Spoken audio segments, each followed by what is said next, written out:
പരിശുദ്ധ പരമ ദിവ്യകാരുണ്യത്തിന് ആരാധനയും സ്തുതിയും പുകഴ്ചയും ഉണ്ടായിരിക്കട്ടെ.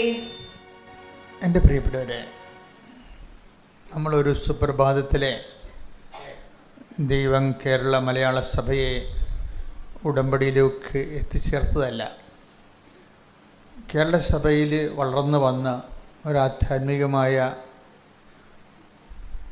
പരുവപ്പെടലിൻ്റെ ഭാഗമായി പൂത്തുലഞ്ഞതാണ് ഈ ഉടമ്പടി. ഉടമ്പടി ലക്ഷക്കണക്കിന് മനുഷ്യർ ഇതിനകം തന്നെ അവരുടെ വിശ്വാസം ഇൻവെസ്റ്റ് ചെയ്ത് കഴിഞ്ഞതാണ്. അതിൽ സംശയിക്കാതെ വിശ്വാസം ഇൻവെസ്റ്റ് ചെയ്തവരെല്ലാവരും തന്നെ അവർ ഇൻവെസ്റ്റ് ചെയ്ത തോതനുസരിച്ചുകൊണ്ട് വലിയ വലിയ നേട്ടങ്ങൾ കൈവരിച്ചിട്ടുണ്ട്. ഇതിലെപ്പോഴും ഞാൻ ശ്രദ്ധിക്കുന്നത്, എല്ലാ രാജ്യങ്ങളിലുമുള്ള മലയാളികൾ ഉടമ്പടി എടുത്തിട്ടുണ്ട്. കേരളത്തിൽ തന്നെ എല്ലാ സംസ്ഥാനങ്ങളിലുള്ള മലയാളികൾ എടുത്തിട്ടുണ്ടെങ്കിലും ചില സമയത്ത് ചില സാക്ഷ്യങ്ങളിൽ തൃശ്ശൂർക്കാർ മുന്നിൽ നിൽക്കും. നിങ്ങൾ സാക്ഷ്യങ്ങൾ പരിശോധിച്ചാൽ മനസ്സിലാവും. ഞാൻ അത് വളരെ നിശ്ചിതമായ രീതിയിൽ സാക്ഷ്യങ്ങൾ പരിശോധിച്ചിട്ടാണ് അങ്ങനെ ഒരു കമൻറ്റ് പാസ്സാക്കുന്നത്. ചില സാക്ഷ്യങ്ങളിൽ തൃശ്ശൂരിൽ നിന്നുള്ള ആൾക്കാർ അവരുടെ ഇൻവെസ്റ്റ്മെൻറ്റ് കൂടുതലാണ്. ഇൻവെസ്റ്റ്മെൻറ്റ് എന്ന് വെച്ച് കഴിഞ്ഞാൽ അവർ വിശ്വസിച്ചില്ലെങ്കിൽ അവർ ഫ്ലാറ്റായിട്ട് വിശ്വസിക്കത്തില്ല. വിശ്വസിക്കുകയാണെങ്കിൽ പകുതി ഒരു കാല് പുറത്തും ഒരു കാലകത്തും അവരിടത്തില്ല. അതാണ് എനിക്ക് മനസ്സിലായത്. നമ്മൾ പോകാൻ വേണ്ടി ഇരിക്കുന്ന ആൾക്കാരില്ലേ, പകുതി ഇരിക്കുമല്ല, ഈ അരപ്രൈസിലൊക്കെ ഇരിക്കത്തില്ലേ, പോകാൻ വേണ്ടി ഇരിക്കുന്നവർ. അങ്ങനെ നമുക്ക് വിശ്വാസത്തിൽ സാധ്യമല്ല. പോകാൻ വേണ്ടി ഇരിക്കുന്നവർ നമുക്ക് കാണുമ്പോൾ അറിയാൻ പറ്റും. അവിടെ ഇൻവെസ്റ്റ്മെൻറ്റ് കുറവായിരിക്കും, പ്രേക്ഷിത പ്രവർത്തനങ്ങൾ കുറവായിരിക്കും, പ്രാർത്ഥനാ ജീവിതം കുറവായിരിക്കും. അവരെപ്പോഴും ഇങ്ങനെ അവർ എടുത്ത നിയോഗത്തെക്കുറിച്ചുള്ള വിറവാദങ്ങളും വിറച്ചുതുള്ളലും മാത്രമേ ഉണ്ടാകത്തുള്ളൂ. എപ്പോഴും നിയോഗത്തെക്കുറിച്ച് അതിന് പാതി ഒരു കാല പുറത്തും ഒരു കാലകത്തും എന്ന് പറഞ്ഞതിൻ്റെ അങ്ങനെ ഇരിക്കുന്ന ആൾക്കാരുണ്ട്. അതൊരു നല്ലൊരു 50% വരും. അപ്പം ചിലർ തന്നെ കൊണ്ട് പറ്റത്തില്ലെങ്കിൽ അത് ഫ്ലാറ്റായിട്ട് ചാപ്റ്റർ ക്ലോസ് ചെയ്ത് കളയും. ഇനി ചിലർ വല്ലാത്ത രീതിയിൽ അതിൻ്റെ അകത്ത് ഇൻവെസ്റ്റ് ചെയ്യുന്നവൻ വിശ്വാസം പക്ക ഇൻവെസ്റ്റ്മെൻറ്റ് നടത്തും. മുമ്പും പുറകും നോക്കാതെ ഇൻവെസ്റ്റ് ചെയ്യും. ഒക്കുമോ, കിട്ടുമോ, കിട്ടത്തില്ലേ, അങ്ങനെ ഒന്നും നോക്കാതെ ദൈവത്തെ വളരെ നമ്മളെപ്പോഴും ശ്രദ്ധിക്കേണ്ടത്, ഞങ്ങൾ പഠിച്ചിരിക്കുന്ന തിയോളജിയാണ്. ശരിക്കും പഠിക്കേണ്ടത്, തിയോളജിയോടൊപ്പം പഠിക്കേണ്ടത് ഒരു ഡിവൈൻ എൻജിനീയറിംഗ് ഉണ്ട്. ശരിക്കും പറഞ്ഞാൽ അങ്ങനൊരു സബ്ജക്റ്റ് ഉണ്ട്. ഇന്ന് അല്ലെങ്കിൽ നാളെ അല്ലെങ്കിൽ ഉണ്ടാകും. അത് എങ്ങനെയാണെന്ന് വെച്ചാൽ ദൈവമായിട്ട് എങ്ങനെയാണ് ഒരാൾ വ്യത്യസ്തമായ കാലാവസ്ഥയിൽ ദൈവമായിട്ട് കൊണ്ടും കൊടുത്തും പോകേണ്ടത് എങ്ങനെയെന്ന്, അതൊരു എൻജിനീയറിംഗ് ആണ് ശരിക്കും പറഞ്ഞാൽ. ദൈവത്തിൻ്റെ രീതി അനുസരിച്ചാണെങ്കിൽ തൻ്റെ ഭക്തൻ അല്ലെങ്കിൽ തൻ്റെ പങ്കാളി, ഇപ്പോൾ ഉടമ്പടിയിൽ ഭക്തനില്ലല്ലോ, പങ്കാളിയല്ലേ ഉള്ളത്. അപ്പം തൻ്റെ പങ്കാളി നീറ്റാണെങ്കിൽ, നീറ്റെന്ന് പറഞ്ഞു കഴിഞ്ഞാൽ സത്യസന്ധമായിട്ടാണ് ഇതിൻ്റെ തൻ്റെ പങ്കാളി ഉടമ്പടിയിൽ നിലനിൽക്കണമെങ്കിൽ ദൈവത്തിനുള്ള ഒരു നേട്ടമെന്ന് പറയണത് ദൈവം ഉദ്ദേശിക്കുന്നതെല്ലാം റിഫ്ലക്റ്റ് ചെയ്യാൻ പറ്റും.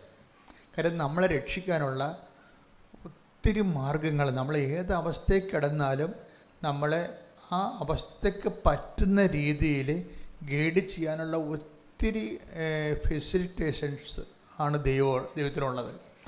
നമ്മൾ ഏത് രീതിയിലുള്ള ജീവിതാവസ്ഥയിലാണ് ചെന്ന് പെട്ടിരിക്കണമെന്നുണ്ടെങ്കിലും അവിടുന്നെല്ലാം നമ്മൾക്ക് പറ്റുന്ന ഇൻസ്ട്രുമെൻ്റ് തന്നുകൊണ്ട് നമ്മളെ പെർട്ടിക്കുലർ ഗൈഡൻസ് നടത്താൻ ദൈവത്തിന് പറ്റും. പക്ഷേ ദൈവം ഇത് ചില ആൾക്കാർക്ക് ആപ്ലിക്കേറ്റ് ചെയ്യാത്തതിൻ്റെ കാരണം അവരിതുപോലെ നിൽക്കാം, പോണേ പോകാമെന്നും പറഞ്ഞ് പകുതി ഒരു കാലകത്തും ഒരു കാലം പുറത്ത് വിട്ട് ഉടമ്പടി ചെയ്യുന്നത് കൊണ്ടാണ് അവർക്കങ്ങനെ വന്നത്. അപ്പോൾ ഞാനെപ്പോഴും നിങ്ങൾക്കറിയാമല്ലോ, ഞാൻ നിങ്ങളെപ്പോഴും ശാസിക്കുക മാത്രമേ ചെയ്യത്തുള്ളൂ. നിങ്ങളെ സൂചിപ്പിക്കുകയൊന്നും ചെയ്യത്തില്ല. സാധാരണഗതിയിൽ ശാസിക്കുകയുള്ളൂ. അതിൻ്റെ കാരണം നമ്മൾക്കിവിടെ കസ്റ്റമർ കെയർ ഇല്ല. ഒരു ബിസിനസ് സ്ഥാപനമാണെങ്കിൽ ഇപ്പോൾ ബാങ്കുകാരൊക്കെ നമ്മൾ ചെന്ന് കഴിഞ്ഞാൽ ഞാൻ ബാങ്കിൽ ഇവിടെ എല്ലാം ബാങ്കിലൊക്കെ പോണത് ഇവിടുത്തെ ആൾക്കാരാണ് പോണത്, ഞാൻ പോകത്തില്ല. പക്ഷെ പണ്ടൊക്കെ ഞാൻ എൻ്റെ ഇടവകയിരിക്കുമ്പോഴൊക്കെ ഇടവക്കാരത്തിന് ബാങ്കിൽ ചെല്ലുമ്പോൾ അവർ നമുക്ക് ചായയൊക്കെ തരും. ആദ്യം മേടിച്ച് കുടിച്ചായിരുന്നു, പിന്നീട് എൻ്റെ അത് തട്ടിപ്പ് മനസ്സിലായത്. അത് നമ്മൾ പൈസ ഇടാൻ ചെല്ലുമ്പോഴേ അവർ ചായ തരത്തുള്ളൂ, പൈസ എടുക്കാൻ ചെല്ലുമ്പോൾ അവർ അപ്പം അത് ചുമ്മയാണത്. ശരിക്കും പറഞ്ഞാൽ അതൊരു കസ്റ്റമർ കെയറാണ്, ബിസിനസ് പോകാതിരിക്കാൻ വേണ്ടി. നിങ്ങൾക്ക് അങ്ങനെ ഒരു സംഭവം ഇവിടെ ഇല്ല. നിങ്ങൾ അങ്ങനെ ആരെയും പ്രത്യേകിച്ച് കെയർ ചെയ്യുന്നില്ലല്ലോ, നോബഡി, ആരെയും കെയർ ചെയ്യത്തില്ല. ചില ബ്രദർമാർ അവരുടെ സ്വകാര്യ ആവശ്യത്തിന് വേണ്ടി ആൾക്കാരെ പാമ്പർ ചെയ്യും. അപ്പോൾ തന്നെ നിങ്ങളെ ഏതെങ്കിലും ഒരു ബ്രദർ ഇവിടെ ഉള്ളത് നിങ്ങളോട് പ്രത്യേക താല്പര്യം കാണിച്ചാൽ നിങ്ങളോടുള്ള താല്പര്യം കാണിക്കണതെന്ന് ഓർത്തേക്കണം. അത് മനസ്സിലാക്കാനുള്ള കോമൺ സെൻസ് ഉണ്ട്. ഞാനിങ്ങനെയുള്ളവരെയൊക്കെ, അങ്ങനെയുള്ള ഒത്തിരി ആൾക്കാരിവിടെ ഉണ്ടായിരുന്നു, അവരൊക്കെ ഞാൻ വൺ ആയിട്ട് പെരുക്കി കളഞ്ഞ്. എന്താ കാര്യം, ഇവിടെ നമ്മൾ ആരെയും കെയർ ചെയ്യും. ഞാൻ പറഞ്ഞിട്ടുണ്ട്, ആരെയും അങ്ങനെ ആവശ്യമില്ലാതെ അവർക്ക് അറിയാൻ പാടില്ലെങ്കിൽ പറഞ്ഞു കൊടുക്കുക. ഒരു പേഴ്സണൽ ഇൻട്രസ്റ്റ് ആർക്കും കൊടുക്കരുതെന്ന് പറഞ്ഞിട്ടുണ്ട്. നിങ്ങൾ ആരെങ്കിലും പേഴ്സണൽ ഇൻട്രസ്റ്റ് നിങ്ങളോട് കാണിച്ചാൽ അവർക്ക് ഹീസ് നോട്ട് എ ബ്രദർ, അയാളുടെ ഒരു ചതിയനാണെന്ന് അപ്പം തന്നെ മനസ്സിലാക്കാനുള്ള കഴിവ് നിങ്ങൾക്ക് ഉണ്ടാകണം. നിങ്ങളോട് ആരെങ്കിലും ഒരു പേഴ്സണൽ ഇൻട്രസ്റ്റ് കാണിച്ചാൽ, കാര്യം ഇവിടുത്തെ കൊടുത്തിരിക്കുന്ന നിർദ്ദേശം നോ പേഴ്സണൽ ഇൻട്രസ്റ്റ് എന്നാണ്. നമുക്ക് കസ്റ്റമർ കെയർ ഇല്ല, നമുക്ക് എന്ത് കെയറാണ് ഉള്ളത്? കവനൻ്റ് കെയറാണ് ഉള്ളത്. അതാണ് വ്യത്യാസം. കസ്റ്റമറിനെ കെയർ ചെയ്യത്തില്ല, പക്ഷെ കസ്റ്റമർ കവനൻ്റ് ചെയ്ത് കഴിഞ്ഞാൽ കവനൻ്റ് കെയർ ചെയ്യും.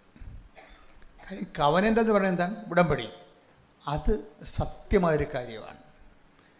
ഞങ്ങളെ എന്തുമാത്രം ദൈവം സ്നേഹിച്ചിട്ടായിരിക്കും ഇങ്ങനെ ഒരു രഹസ്യം ഏൽപ്പിച്ചത് നിങ്ങൾക്കറിയാമല്ലേ? എന്തുമാത്രം ദൈവം. അപ്പം ഞാനും ഇപ്പം അച്ഛനായിട്ട് 40 കൊല്ലമായി.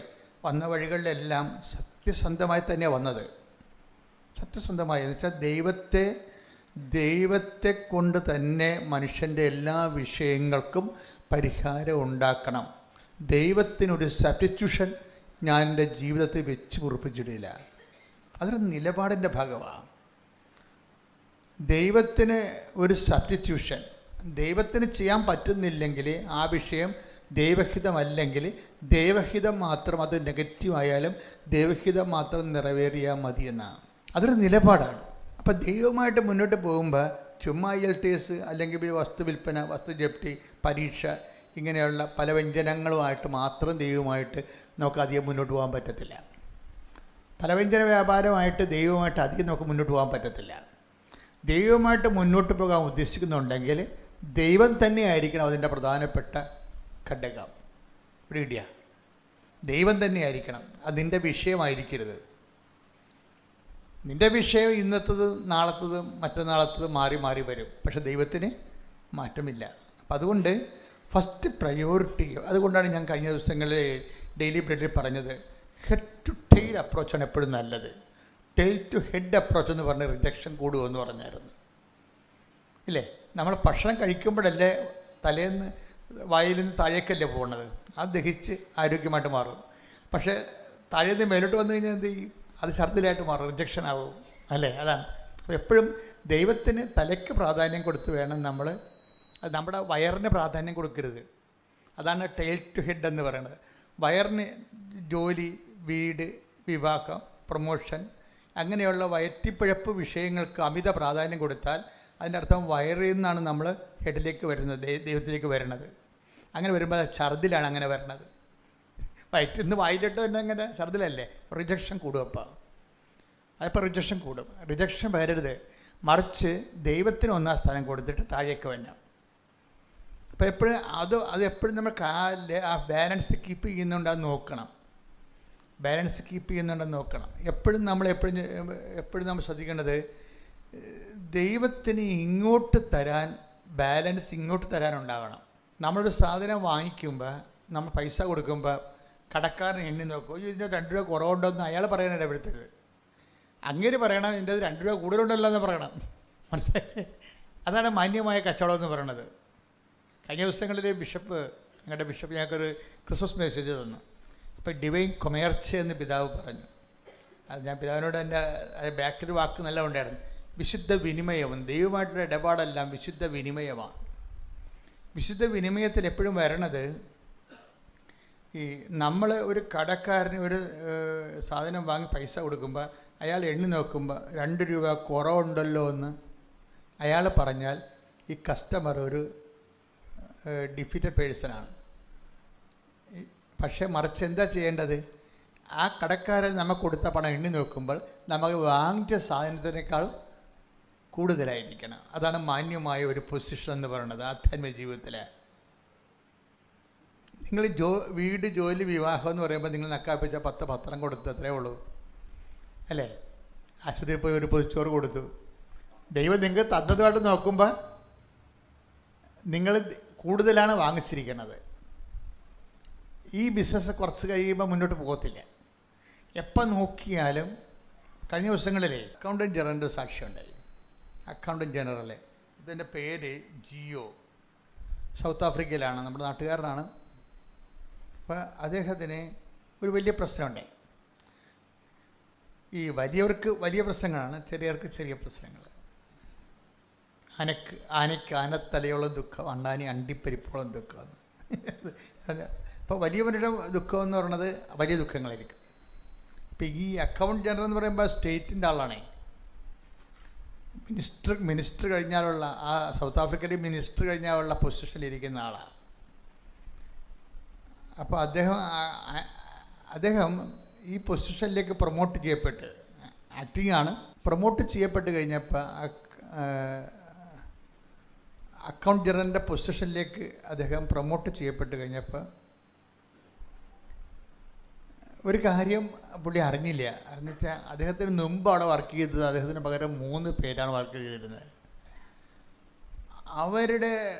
അവരുടെ കാലത്ത് വലിയ അലിഗേഷൻസ് ഉണ്ടായി, എന്നുവെച്ചാൽ അഴിമതികളുണ്ട്. അപ്പം ഇദ്ദേഹമാണത് ഒപ്പിട്ടി ചാൻസ് ഈ ഇത് തസ്തിക വാങ്ങിച്ചതല്ല, ആ തസ്തിക പുള്ളി അധികാരമേറ്റത് ഈ അഴിമതിക്കാരിൽ നിന്നാണ് അധികാരമേറ്റത്. അത് ഒപ്പിട്ട് അധികാരമേറ്റപ്പോൾ ലീഗലായിട്ട് അവർ ചെയ്തു വെച്ച എല്ലാ കള്ളത്തരത്തിനും പുള്ളി പ്രതിയായി. അത് വിഷയം അറിയാമല്ല, ഇത്രയും വലിയ പൊസിഷനിൽ പിന്നെ നേരെ ജയിലിലോട്ടാണ് പോണത്. ഉടനെ ലീഗൽ ഇൻവെസ്റ്റിഗേഷൻ തുടങ്ങിയപ്പോഴും മറ്റേ 3 പേരും ഉടനെ രാജിവെച്ചിട്ടാണ് ഇയാളെ കയറ്റിയത്. അത് ഇങ്ങനെ ഒരു തട്ടിപ്പിനകത്ത് ഉണ്ടായിരുന്നുള്ള കാര്യം ഇയാൾക്ക് അറിയത്തില്ലായിരുന്നു. സ്വാഭാവികമായ പ്രൊമോഷനാണെന്ന് പറഞ്ഞ് അദ്ദേഹം അധികാരമേറ്റതാണ്. മറ്റവർ രാജിവെച്ച പോലെ അറിയത്തില്ല. ലീഗൽ ഇൻവെസ്റ്റിഗേഷൻ ഉണ്ടായിക്കഴിഞ്ഞപ്പോൾ അതിൻ്റെ ഇടയ്ക്ക് ഈ ഇങ്ങനെ അപ്പോയിൻ്റ് ചെയ്ത മന്ത്രിക്കും രാജിവെക്കേണ്ടി വന്നു. കാര്യം എന്താണ്? തെറ്റുകൾ ലീഗലായിട്ട് ശരിയായിട്ട് വന്നു, അവർ അഴിമതി നടന്നിട്ടുണ്ടെന്നുള്ളത് വ്യക്തമായി. അപ്പോൾ ഈ പഴയ ഡിപ്പാർട്ട്മെൻറ്റ് മൊത്തം രാജിവെച്ച് ഇങ്ങേരി കോടതിയും കേസായിട്ട് നടക്കുകയാണ്. കോടതിയും കേസായിട്ട് നടക്കുന്നതിനിടയ്ക്ക് ഇതിനുള്ളിൽ വേറൊരു സങ്കടകരമായൊരു ചതി നടന്ന് പുള്ളിയുടെ വക്കീൽമാർ 3 പേര് അദ്ദേഹത്തിൻ്റെ കോൺഫിഡൻഷ്യൽ ഡേറ്റ, ഇതുമായിട്ട് ബന്ധപ്പെട്ട് വരുന്ന വളരെ പ്രൈവറ്റായുള്ള സ്വകാര്യ ഡേറ്റകൾ ഇയാളുടെ ശമ്പളം വാങ്ങിക്കുന്ന വക്കീൽ തന്നെ ചോർത്തിയെടുത്ത് മറുപക്ഷത്തിന് കൊടുത്ത്. അപ്പം മനസ്സിലായി ഇയാൾ പെട്ടുപോകും, അകത്താവുമെന്ന് വിചാരിച്ചു. പുള്ളി അപ്പം തന്നെ 5 ദിവസത്തേക്ക് ലീവ് എടുത്ത് നേരെ ഇവിടെ വന്ന് മാതാവിൻ്റെ അടുത്ത് നിന്ന് ഉടമ്പടി എടുത്തു. ഇപ്പം ഇങ്ങനെയൊക്കെ വരുമ്പോൾ എപ്പോഴും നമ്മൾ ശ്രദ്ധിക്കേണ്ട, ഇപ്പോൾ ഈ ഉടമ്പടിയുടെ ഒരു ഗുണം കണ്ടില്ലേ? അപ്പോൾ ഇത് സാധാരണ ജീവിതക്കാർ തൊട്ട് ടോപ്പായിട്ടുള്ള മനുഷ്യർ വരെ അവർക്കൊരു ആപത്ത് വന്നാൽ അഭയം പ്രാപിക്കാൻ പറ്റിയ സ്ഥലമായി അമ്മ ഈ ഉടമ്പടിയെ ഉയർത്തിയിട്ടുണ്ട്.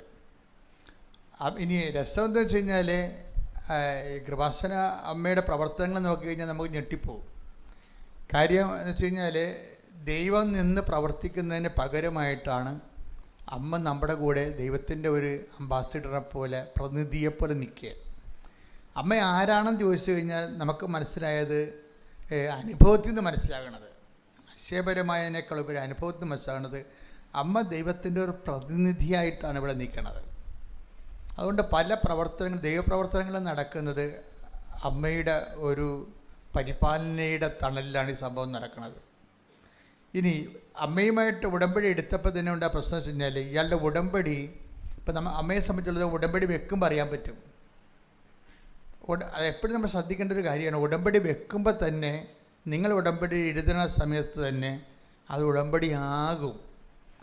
ആകണതിൻ്റെ കാരണം വെച്ച് കഴിഞ്ഞാൽ നിങ്ങൾ ഈ വിഷയങ്ങൾ ചെയ്യുമെന്ന് ദൈവത്തിനറിയാം. അപ്പോൾ തന്നെ അത് ഉടമ്പടി ആകുകയാണ്. ഉടമ്പടി വർക്ക് ചെയ്യുന്നതിന് വിതിൻ നോ ടൈം മതി. നിങ്ങൾ എഴുതുന്ന സമയത്ത് തന്നെ ഉടമ്പടി വർക്കൗട്ട് ചെയ്യാം, വർക്കിംഗ് തുടങ്ങും. അത് സത്യസന്ധമാണെങ്കിലേ വർക്ക് തുടങ്ങത്തുള്ളൂ. അതാണ് ഇവിടുത്തെ വിഷയം എന്ന് പറയണത്. എഴുതണ എന്താണെന്ന് അറിയത്തില്ല. വീട്ടിൽ ചെല്ലുമ്പോൾ ഞാൻ അത് എഴുതിയായിരുന്ന ഞാൻ എന്താണത് ഇനി ഉടമ്പടി ചെയ്യുമ്പോൾ ഞാൻ ആ ക്ലാസ്സിൻ്റെ സമയത്ത് ഞാൻ ഉറങ്ങിപ്പോയായിരുന്നു. എന്തൊക്കെ കേട്ടെന്നറിയാം. അപ്പോൾ അല്ലാതെ ഈ അലവലാദികൾ കുറേ എണ്ണം ഉടമ്പടി എടുത്തിട്ടുണ്ട്. അതാണ് ഉടമ്പടി ഒരു ശാപം എന്ന് പറയണത്. ചുമ്മാ വഴിപോക്കന്മാരും ഈ ആലപ്പുഴയിൽ നിന്ന് മകളെ കാണാൻ വേണ്ടി ഇതാണ് കൃപാസനം എന്നൊക്കെ ഉടമ്പടി എടുത്തേക്കാൾ അങ്ങനെ കുറേ അലവലാതി ചെലുത്തിമാർ ഉടമ്പടി എടുത്തിട്ടുണ്ട്. അവരൊക്കെ നമുക്ക് 8ൻ്റെ പണി തന്നുകൊണ്ടിരിക്കുകയും കാര്യം വെച്ചാൽ അവരുടെ ഉടമ്പടി വിജയിക്കത്തില്ല. കാരണം ഉടമ്പടിയെ സംബന്ധിച്ചിടത്തോളം ഉടമ്പടി വെക്കുമ്പോൾ തന്നെ ആക്ഷനാകും. കാര്യം വെച്ച് കഴിഞ്ഞാൽ എൻ്റെ ഫോർമുല സത്യസന്ധമായതുകൊണ്ടാണ്. അവൻ പറയണത് പോലെ ചെയ്തോളാമെന്നല്ലേ നമ്മൾ പറയണത്. അപ്പം ദൈവത്തിന് നിങ്ങൾ എഴുതുമ്പോൾ തന്നെ അറിയാം നിങ്ങൾ ചെയ്യുക ഇല്ല എന്നുള്ളത്. നിങ്ങളെക്കൊണ്ട് നിങ്ങൾ ചിലർ മറന്നു പോകും, ചിലത് മാറ്റി വെക്കും. അങ്ങനെയല്ല സംഭവിക്കണത്. ചിലത് മറന്നു പോകും, ചിലത് നാളെ ചെയ്യാവേ ചെയ്യത്തില്ലെന്നൊന്നും പറയത്തില്ല. ചിലർ ചെയ്യാമെന്ന് പറഞ്ഞിട്ട് ചെയ്യത്തില്ല. ചിലർ വിശുദ്ധ മത്തായിയുടെ സുവിശേഷം എടുത്ത് 21-28 എടുത്ത് മത്തായി 21:28 നിങ്ങൾക്ക് എന്ത് തോന്നുന്നു? ഒരു മനുഷ്യന് 2 പുത്രന്മാരുണ്ടായിരുന്നു. അവൻ ഒന്നാമന്റെ അടുത്ത് ചെന്ന് പറഞ്ഞു, മകനെ പോയി ഇന്ന് മുന്തിരിത്തോട്ടത്തിൽ ജോലി ചെയ്യുക. ഞാൻ പോകാമെന്ന് അവൻ പറഞ്ഞു. എങ്കിലും പോയില്ല. അവൻ രണ്ടാമത്തെ അടുത്ത് ചെന്ന് ഇതുതന്നെ പറഞ്ഞു. അവനാകട്ടെ എനിക്ക് മനസ്സില്ല എന്ന് പറഞ്ഞു. എങ്കിലും പിന്നീട് പശ്ചാത്തപിച്ച് അവൻ പോയി. അതെ വിഷയം കഴിഞ്ഞാൽ ചിലരിതുപോലെ ചെയ്യാമെന്ന് പറഞ്ഞാലും ഉടമ്പടി ചെയ്യത്തില്ല. പതുക്കെ ഉഴപ്പിയും താമസിപ്പിച്ചും. കാര്യം ഇതിൻ്റെ പ്രോബ്ലം വെച്ച് കഴിഞ്ഞാൽ നമ്മൾ താമസിച്ച് ഘട്ടം ഘട്ടമായി ഒക്കുമ്പോൾ സമയമൊക്കെ നോക്കി ഒക്കുമ്പോൾ ഒത്തൊക്കെ ചെയ്യണില്ലേ. ഈ ഉടമ്പടിയാണ് ഏറ്റവും ഡാമേജ് ആകണത്. അതായത് നമ്മൾ സമയമൊക്കെ നോക്കി കൊച്ചും ഉറങ്ങി തള്ളയും ഉറങ്ങി പിള്ളേർ പള്ളിക്കൂടത്തിൽ പോയി ഇങ്ങനെ ഉള്ള പണികളെല്ലാം കഴിഞ്ഞതിന് ശേഷം അവസാനം വേസ്റ്റ് ടൈം വരും. അത് വിശ്രമ ടൈം അല്ല, വേസ്റ്റാണത് നിങ്ങളുടെ. ഈ വേസ്റ്റ് ടൈമാണ് കർത്താവിന് കൊടുക്കുന്നത്. കാര്യം ഇതിൽ 1-ാം സ്ഥാനം ഒന്നുമില്ല. കൊച്ചിനായിരുന്നു 1-ാം സ്ഥാനം, പിന്നെ ഭർത്താവിന്, പിന്നെ വീട്ടിലെ കാര്യത്തിന്. ഇതെല്ലാം കൂട്ടിയിട്ട് സ്വസ്ഥമായിട്ട് ഉടമ്പടി കാര്യം ചെയ്യും. That is nonsense. ഇതിൻ്റെ സ്പീഡിലായി സംഭവിക്കുന്നത്, സത്യസന്ധത ഇരിക്കുന്ന സ്പീഡിലാണ്. എൻ്റെ അർത്ഥം എന്താണ്? ഭർത്താവിനേക്കാളും ദൈവത്തിന് കൊടുക്കണ കാര്യം എപ്പോഴും നമ്മൾ ശ്രദ്ധിച്ചേക്കണം. ദൈവത്തിന് കൊടുക്കണ കാര്യം, ഇപ്പം നമ്മൾ വീട്ടിലെ പട്ടിക്ക് ആഹാരം കൊടുക്കുക എങ്ങനെ? വീട്ടുകാരെല്ലാം തീർത്ത് എല്ലാവരും എഴുന്നേറ്റ് പോയി കുറേ ബാക്കി വന്നതിന് ശേഷമാണ് പട്ടിക്കൊണ്ട് കൊടുക്കുന്നത്. ഇതല്ലേ ഇപ്പം നിങ്ങളും ദൈവത്തോട് കാണിക്കണത്. നിങ്ങളുടെ വീടിൻ്റെയും മക്കളുടെയും ഭർത്താവിൻ്റെയും ഭാര്യയുടെയും വീട്ടിൻ്റെയും കാര്യങ്ങളെല്ലാം കഴിഞ്ഞതിന് ശേഷമുള്ള ബാക്കി വേസ്റ്റ് ടൈമാണ് നിങ്ങൾ ദൈവത്തിന് കൊടുക്കുന്നത്. എന്താ കാര്യം വെച്ച് കഴിഞ്ഞാൽ അവർക്ക് പരിശുദ്ധമായി പ്രവർത്തിക്കാൻ താമസിക്കും. അവർ ഈ മരണം വരെ ഇങ്ങനെ ദൈവത്തോട് ഇങ്ങനെ ചെയ്യത്തുള്ളവർ. അവർ നല്ലത് ചെയ്യാൻ ദൈവം പോലും അവരെ അനുവദിക്കത്തില്ല. കാര്യം എന്താണ്? അവരുടെ ദൈവത്തിന് ആവശ്യമില്ല. വേറെ പ്രശ്നമൊന്നുമില്ല. ഈ പഴഞ്ചാക്കരം കൊണ്ടുള്ളതിന് എന്തിനാ ദൈവത്തിന് ആവശ്യമില്ല. ഇവരിങ്ങനെ ചെയ്യത്തുള്ളൂ. അവരവരുടെ കാര്യങ്ങളെല്ലാം കഴിഞ്ഞതിന് ശേഷം ബാക്കിയുള്ള വേസ്റ്റ് ആയിരിക്കും ദൈവത്തിന് കൊടുക്കുന്നത്. അപ്പോൾ ദൈവത്തിന് അത് റിജക്റ്റഡ് ആവും. അപ്പം അതുകൊണ്ട് തന്നെ എപ്പോഴും ദൈവത്തിൻ്റെ തിരുസന്നിധി വരുമ്പോൾ ഈ കായന് സംഭവിച്ച വിഷയം അതല്ലേ. കായന് സംഭവിച്ചത് എന്താണ്? അത് തന്നെ വിഷയമാണ്. ആബേല് കാണിക്കകളെ കൊടുക്കുമ്പോൾ ദൈവത്തിന് പ്രയോറിറ്റി കിട്ടണം. ദൈവത്തിൻ്റെ ഒരു ഭക്തനും വിശ്വസ്തനുമായി, ഭക്തനെ സംബന്ധിച്ചിടത്തോളം എപ്പോഴും വിശ്വസ്തനായിരിക്കും. വിശ്വസ്തനല്ലാത്തൊരു ഭക്തനെക്കുറിച്ച് ദൈവത്തിന് ചിന്തയില്ല. ഭക്തൻ വിശ്വസ്തനായിരിക്കും എപ്പോഴും. പിന്നെ ദൈവത്തിൻ്റെ സ്വന്തമായിരിക്കും. ദൈവത്തിൻ്റെ സ്വന്തമായി നമുക്കിങ്ങനെ ഈശോ വന്നപ്പോഴും ഈ വിഷയത്തിൽ ഈശോയും ഒരു നിലപാടെടുത്ത് എന്താ ഈശോ പറഞ്ഞത്? ദൈവത്തെയും മാമോനെയും ഒരുമിച്ച് സേവിക്കുക സാധ്യമല്ല. അതാ വിഷയം. അത് ഒരു നിലപാടാണ്. അത് നമ്മളൊരു ദൈവമായിട്ട് ഡീല് ചെയ്യുന്ന ആൾക്കാർ കൈവരിക്കേണ്ട ഒരു നിലപാട്. മത്തായി 6:24 ദൈവത്തെയും മാമോനെയും സേവിക്കാൻ നിങ്ങൾക്ക് സാധിക്കുകയില്ല. അതിൻ്റെ വിഷയം എന്ന് പറയുമ്പോൾ ഈ ദൈവത്തിനെയും ദൈവമല്ലാത്തതിനെയും നമ്മൾക്ക് ഒരുമിച്ച് സേവിക്കാൻ സാധ്യമല്ല.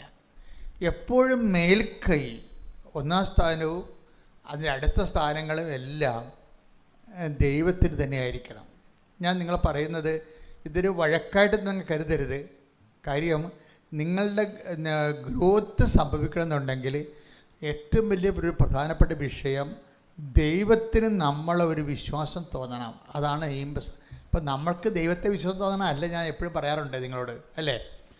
ദൈവത്തിന് നമ്മളെ ഒരു വിശ്വാസം തോന്നണം. ദൈവത്തിന് നമ്മളെ എങ്ങാനും വിശ്വാസം തോന്നിയാൽ ഇങ്ങനെയൊന്നും അല്ല ചെയ്യണത്. ദൈവം നമ്മൾ പറയുന്ന വിഷയങ്ങളുമല്ല, നമ്മൾ പറയുന്ന വിഷയം പലതും ദൈവദർശനത്തിൽ കോമഡിയായിട്ടേ വരത്തുള്ളൂ. എന്താ കാര്യം വെച്ച് കഴിഞ്ഞാൽ അത് ഈശോ തന്നെ പറഞ്ഞിട്ടുണ്ട്, എത്ര അധികമായി നന്മകൾ നൽകുകയില്ല. Take the word of God. സ്തുതിക്കട്ടെ. ഹല്ലേലൂയ, ഹല്ലേലൂയ, ഹല്ലേലൂയ, ഹല്ലേലൂയ, ഹല്ലേലൂയ. യേശുവേ നന്ദി. ഹല്ലേലൂയ, ഹല്ലേലൂയ, ഹല്ലേലൂയ, ഹല്ലേലൂയ, ഹല്ലേലൂയ, ഹല്ലേലൂയ, ഹല്ലേലൂയ.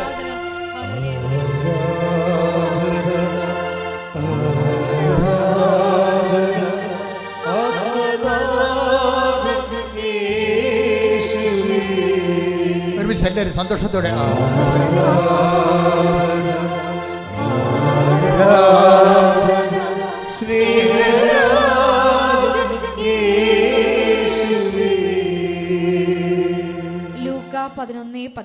ലൂക്ക 11:13 മക്കൾക്ക് നല്ല ദാനങ്ങൾ നൽകാൻ ദുഷ്ടരായ നിങ്ങൾക്ക് അറിയാമെങ്കിൽ സ്വർഗസ്ഥനായ പിതാവ് തന്നോട് ചോദിക്കുന്നവർക്ക് എത്രയധികമായി പരിശുദ്ധാത്മാവിനെ നൽകുകയില്ല. ദൈവം നൽകണ വിഷയം നോക്കാനാണെങ്കിൽ നമ്മൾ കൊടുക്കുന്ന രീതിയിലല്ല, എൻ്റെ മോഡ് വേറെയാണ്. നിങ്ങളൊരു സ്ഥലം വാങ്ങിക്കുന്നു. അപ്പോൾ അമ്മ സ്ക്രൂ ചെയ്ത് മകനെ സ്ഥലം മേടിക്കുക, അത് ഇട്ടും പോയാൽ കുഴപ്പമാണ്. നമ്മൾ ഇവിടെ എഴുതിയിട്ടിട്ടുണ്ട് സ്ഥലം മേടിക്കാൻ വേണ്ടി, അതിൻ്റെ എതിരുണ്ട്. ചിലപ്പോൾ ആ സ്ഥലം മേടിക്കാമെന്ന് കേൾക്കുമ്പോൾ കളങ്കമൊന്നുമില്ല, പക്ഷെ അതിൻ്റെ അകത്ത് കളങ്കം ഉണ്ടാകും. അമ്മ ഉദ്ദേശിക്കുന്നത് മൂത്ത മകളെ തല്ലിപ്പിരിച്ച് ഇവിടെ കൊണ്ടുവന്ന് താമസിപ്പിക്കാനായിരിക്കും, അറിയത്തില്ല. അതിൻ്റെ വിഷയം മൂത്ത മകളെ കെട്ടിച്ച് വിട്ടിട്ടുണ്ട്, അമ്മയ്ക്കതിനെ കാണാതിരിക്കാൻ പറ്റത്തില്ല. അത് കാരണം ആ കുടുംബം എങ്ങനെ കലക്കാൻ പറ്റും? ആ വീട്ടിൽ നിന്ന് അവനെയും അവളെയും പൊക്കിക്കൊണ്ടുവന്ന് തൻ്റെ വീടിൻ്റെ അടുത്ത് താമസിപ്പിക്കാൻ വേണ്ടി അമ്മ നേരത്തെ സ്ഥലം മേടിച്ചിടുകയാണ്. ഈ സാധനമൊക്കെയാണ് ഉടമ്പടി വെച്ചിരിക്കണമെന്നുണ്ടെങ്കിൽ ദൈവം വീടുകാർ തല്ലുമിക്കുവാറ്. അതാണ് സംഭവിക്കുന്നത്. നിഷ്കളങ്കത എന്ന് പറഞ്ഞ ഇതാണ്. എപ്പോഴും കളങ്കം ഉണ്ടാകരുത്, നിങ്ങളുടെ നിയോഗത്തിൽ കളങ്കം ഉണ്ടാകരുത്. ദൈവത്തിൽ നിരക്കാത്ത നിയോഗങ്ങൾ സ്വീകാര്യമല്ല. പല ഉടമ്പടി എടുത്താൽ പോകാത്തതിൻ്റെ കാര്യം ദൈവത്തിന് നിരക്കാത്ത നിങ്ങളുടെ സ്വാർത്ഥ താല്പര്യവും. അത് മറ്റുള്ളവർക്ക് എന്തിനാണ് ഈ മുത്തമകളെ കൊണ്ടുവന്ന് അരികെ താമസിപ്പിക്കുന്നത്? എന്തിനാണെന്ന് അറിയാമോ? കൂടെ താമസിക്കുന്ന മരുമകൾക്ക് പണി കൊടുക്കാനാണേ. അതാണ് വിഷയം, വേറെ പ്രശ്നമൊന്നുമില്ല. അപ്പോൾ വളരെ തന്ത്രവും കുതന്ത്രവും പിടിച്ച സാധനമാണ്. അതുകൊണ്ടല്ലേ ഈ പരിശുദ്ധ കുർബാനയൊക്കെ ചെല്ലുമ്പോൾ ചില വലിയമ്മമാർക്ക് കൊണ്ടേ കൊടുക്കുമ്പോൾ ഇറങ്ങാത്തതിൻ്റെ കാര്യം എന്താ? ഇറങ്ങിയിട്ട് കാര്യമില്ലെന്ന് കർത്താൻ തന്നെ അറിയാം. ഈ പിശാചിനകത്തോട്ട് കയറിയിട്ട് കാര്യമില്ലെന്നറിയാം. ആ സാധനം അങ്ങനെ കിടന്ന് ചത്തുപോകും. അഭ്യാസങ്ങളൊന്നും കാണിക്കരുത്. ശരിക്കും പറഞ്ഞാൽ വളരെ നിഷ്കളങ്കരും തൻ്റെ തിരുസന്നിധിയിൽ നിഷ്കളങ്കരും പരിശുദ്ധരുമായിരിക്കുക. എടുത്ത് തെക്കോടൊപ്പം ശ്രുതികട ഹല്ലേലൂയ, ഹല്ലേലൂയ, ഹല്ലേലൂയ, ഹല്ലേലൂയ, ഈശോയെ ഹല്ലേലൂയ, ഹല്ലേലൂയ.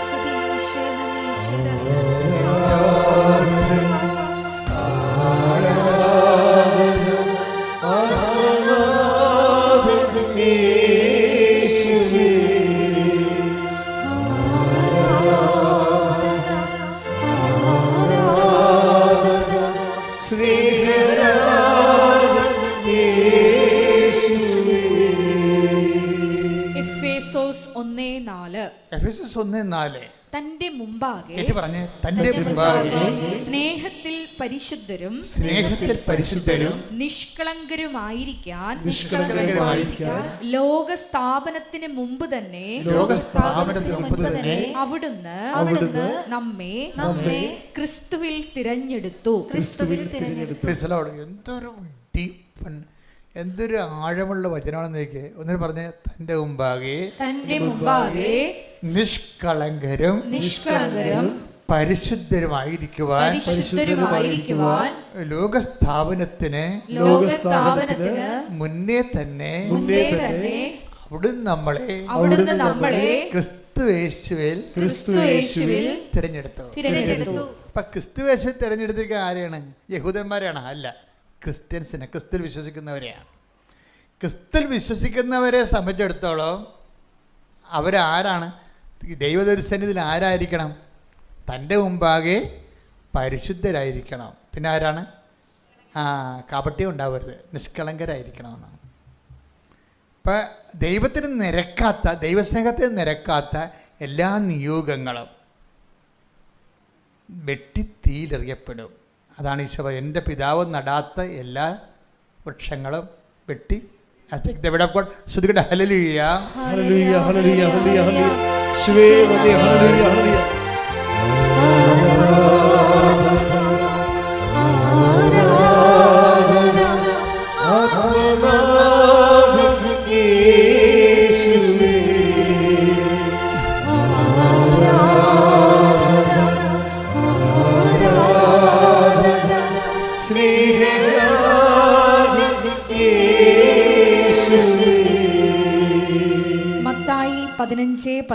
മത്തായി 15:13 അവൻ മറുപടി പറഞ്ഞു, എന്റെ സ്വർഗീയ പിതാവ് നട്ടതല്ലാത്ത ചെടികളൊക്കെയും പിഴുതു മാറ്റപ്പെടും. അപ്പൊ ദൈവത്തിന് നിരക്കാത്ത നിയോഗങ്ങൾ, നിഷ്കളങ്കമല്ലാത്ത നിയോഗങ്ങൾ നശിപ്പിക്കപ്പെടും. അപ്പോഴും നിയോഗങ്ങൾ വെക്കുമ്പോൾ ശ്രദ്ധിക്കേണ്ടതാണ് വിഷയം. അതെല്ലാം കുറച്ച് പ്രാർത്ഥിച്ച് വേണം. പ്രാർത്ഥിച്ചും ആലോചിച്ചും പ്രാർത്ഥിച്ചും ദൈവദർശനം നിരക്കുന്നതാണെന്ന് നോക്കണം. നിങ്ങളുടെ ആപത്തിൽപ്പെട്ടെന്ന് വിചാരിച്ചോ? ദൈവത്തെ സംബന്ധിച്ചിടത്തോളം ഇപ്പം തന്നെ ഈ ജിയോസാൻ്റെ സാക്ഷ്യത്തിൽ എന്താ പറയണമെന്നറിയാമോ? ജിയോസാൻ്റെ വക്കീൽമാർ തന്നെ അയാളുടെ രഹസ്യം ചോർത്തി മറുപക്ഷത്ത് കൊടുത്ത്. അപ്പം അങ്ങനെ കെട്ടിലായിപ്പോയി. ഇങ്ങനെ ഡിഫെൻഡിങ് പോയിൻ്റ് എല്ലാം പോയി. അപ്പോൾ വന്ന് എന്ത് ചെയ്ത് അമ്മയോട് വന്ന് സങ്കടപ്പെട്ട് പറഞ്ഞു, അവർ ചോർത്തി എല്ലാം നൽകി, അമ്മേ ഞാൻ ഇനി എങ്ങനെ ജീവിക്കും, ഞാൻ അകത്ത് പോകുമെന്ന് പറഞ്ഞു. ഇയാൾ പറന്ന് അവിടെ എത്തണമെമ്പോൾ തന്നെ ആ വക്കീൽമാരാകുമ്പോൾ ഡിസ്മിസ് ചെയ്ത് കളഞ്ഞു. പെട്ടെന്നാണ് ആക്ഷനെ സംഭവം, അത്രയും സ്പീഡാണ്.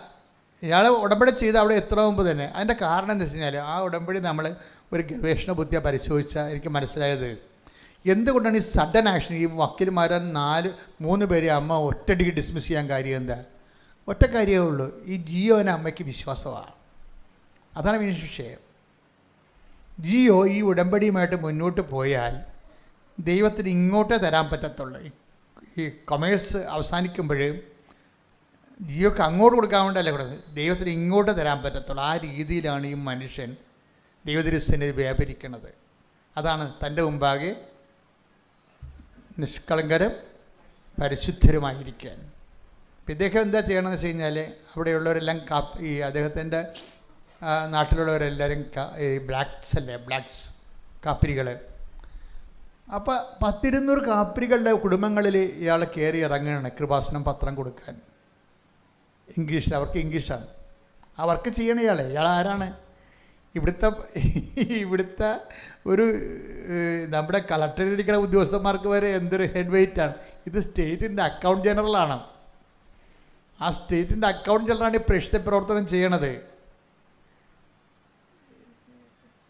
ഇന്നലെ ഒരു പോലീസുകാരൻ ഇവിടെ വന്നു, അദ്ദേഹത്തിന് ഉടമ്പടി എടുക്കാൻ ബുദ്ധിമുട്ട്, എന്നെ പ്രൈവറ്റായിട്ട് കാണണം. അതാണ് പോലീസുകാരുടെ ഒരു അവസ്ഥ. കർത്താവിനെ പബ്ലിക്കായിട്ട് പ്രഘോഷിക്കാൻ പലർക്കും റിസർവ്ഡാണ്. അതുകൊണ്ട് വലിയ നിസ്സാര കാര്യമല്ല, അത് ഭയങ്കര ഡേഞ്ചറസാണത്. അതായത് നമ്മളെപ്പോഴും ദൈവദർശനത്തിൽ നമ്മൾക്ക് ഒരു ടോക്കൺ കിട്ടണത് എപ്പോഴും ദൈവത്തിന് നമ്മളെ കൊണ്ടുള്ള പ്രയോജനം പോലെയാണ്. ദൈവത്തിന് നമ്മളെ കൊണ്ടുള്ള പ്രയോജനം എന്ന് പറഞ്ഞാൽ എന്താണ്? കർത്താവിൻ്റെ സുവിശേഷം കൈമാറുന്നതനുസരിച്ചാണ്. സുവിശേഷം ജീവിക്കുകയും സുവിശേഷം ആകുകയും സുവിശേഷം ഏകുകയും ചെയ്യുന്നതിലൂടെയാണ് നമ്മുടെ മൂല്യം വർദ്ധിച്ചു വരണത്. അതിൻ്റെ അകത്ത് ഈ മനുഷ്യൻ എന്നിട്ട് ഇവരെല്ലാം കൊണ്ട് ഓൺലൈൻ ഉടമ്പടി എടുപ്പിച്ചിരിക്കുകയാണ്. ഈ ബ്ലാക്സിനെയൊക്കെ കൊണ്ടെല്ലാം അദ്ദേഹം ഓൺലൈൻ ഉടമ്പടി എടുപ്പിച്ചിരിക്കുകയാണ്. അപ്പോൾ എന്നിട്ട് അങ്ങേർക്കൊരു സങ്കടം. കാര്യം അയാളോട് പറയും, അച്ഛൻ്റെ ചൊവ്വാഴ്ച ധ്യാനം നിങ്ങൾ കൂടണമെന്ന് പറയും. അച്ഛൻ്റെ ചൊവ്വാഴ്ച ധ്യാനം കൂടണം. അപ്പോൾ അവർക്ക് ഈ മലയാളത്തിലുള്ള ധ്യാനം അവർക്ക് ബ്ലാക്സിന് അറിയത്തില്ലല്ലോ. അവർ എന്ത് ഈ ബ്ലാക്സിന് വേണ്ടി എൻ്റെ ധ്യാനം മുഴുവനും പുള്ളി എൻ്റെ വചനങ്ങളെല്ലാം നോട്ട് ചെയ്തിട്ട് അത് 200 പേർക്ക് ഓൺലൈനിൽ സെൻഡ് ചെയ്യും. ആ വിശേഷ വരെ ചെയ്യണതാണ്. ഇങ്ങനെയാണ് ആൾക്കാർ വളരണത്. അല്ലാതെ ആട് പ്രസവിക്കണം, വീട് വെക്കണം എന്നൊക്കെ പറഞ്ഞ് എഴുതിയിട്ടിച്ച് വീട്ടിൽ പോയി തിരികെ മാതാവ് വരുന്നുണ്ടെന്ന് നോക്കിക്കൊണ്ടിരിക്കും. ഒരു പണി ചെയ്യത്തില്ല. അപ്പോഴുള്ള നോട്ട് മാതാവാകുന്നുണ്ടെന്ന് നോക്കും. ഇതൊന്നും ജോസഫച്ചൻ അംഗീകരിക്കണം. നിങ്ങൾക്കറിയാമല്ലോ. പറയാനൊക്കെ അനുവദിക്കണം. നിങ്ങളിവിടെ പറയാൻ അനുവദിക്കുന്ന കാര്യമൊക്കെ ഞാൻ അംഗീകരിക്കണം നിങ്ങൾ ധരിക്കരുത്. ഇതൊരു ഓപ്പൺ പ്ലാറ്റ്ഫോമാണ്. എന്നോട് ചില ആൾക്കാർ പറയും, സാക്ഷ്യം പറയണമെന്ന് നിർത്താൻ പറ്റുമോ അച്ഛാന്ന് ചോദിച്ചു. ഞാൻ പറഞ്ഞു, ഇറ്റ്സ് എ കോമൺ പ്ലാറ്റ്ഫോം. ജനങ്ങളുടെ ദൈവാനുഭവങ്ങൾ പറയാൻ വേണ്ടി നമ്മളൊരു അവസരം കൊടുക്കുന്നതാണ്. അതൊക്കെ ജോസഫച്ചനെ അംഗീകരിക്കുന്നതൊന്നുമല്ല. അവരെ സംബന്ധിച്ചിടത്തോളം കറക്റ്റായിരിക്കും അത് സ്വകാര്യമായ ദൈവാനുഭവമല്ലേ. അപ്പം സ്വകാര്യമായ ദൈവാനുഭവം. ഇപ്പോൾ ഇന്നലെ ഒരു ചേട്ടത്തി ഒരു സാക്ഷ്യം പറഞ്ഞാൽ അവർ അമ്മയോട് പറഞ്ഞു, അമ്മ എൻ്റെ കൂടെ വരുന്നുണ്ടെന്ന് എനിക്ക് മനസ്സിലാവണം അമ്മേ, ഞാൻ ഒറ്റക്കാണെന്ന് പറഞ്ഞ്. ഈ ഒരു അവസ്ഥയിൽ ഞാൻ ഒറ്റക്കാണ്, അമ്മ എൻ്റെ കൂടെ വരുന്നുണ്ടെന്ന് എനിക്ക് മനസ്സിലാകണമെന്ന് പറഞ്ഞ്. വരുന്നുണ്ടെന്ന് അച്ഛനൊക്കെ പറയും, എല്ലാവരും പറയും, പക്ഷേ എനിക്ക് മനസ്സിലാവണമെന്ന് പറയും. അപ്പോൾ ഇവർ കണ്ണൂർ എത്തണം മുമ്പ് 4 സ്ഥലത്ത് വെച്ചാണ് മഴവില് വീശണത്. അവരത് ഇവിടെ വന്ന് പറയുമ്പോൾ ഞാനത് നിങ്ങളോട് പറയും, പക്ഷേ ആഫ്റ്റർ ഓൾ അതൊരു പ്രൈവറ്റ് എക്സ്പീരിയൻസാണ് അവരുടേത്.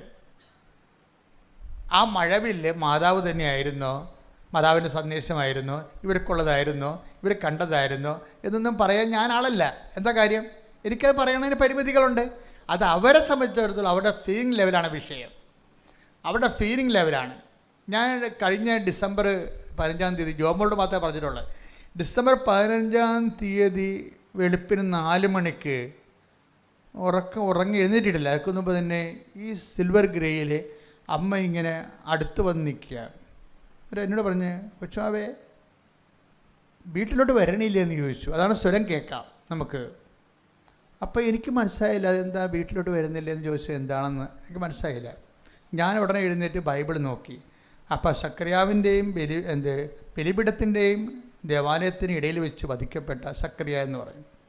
അപ്പോൾ എനിക്ക് മനസ്സിലായി ദേവാലയത്തിൻ്റെ വിഷയം ബലിപീഠമാണ് വിഷയം എന്ന് പറയും. അപ്പോൾ എന്ന് വെച്ച് കഴിഞ്ഞാൽ ഞാൻ കുറേ ദിവസം ഇവിടെ ഛർദിലൊക്കെ ആയിട്ട് ഭയങ്കര ഛർദിലും അല്ലാത്ത പനിയൊക്കെ ആയിട്ട് കിടപ്പായിരുന്നു.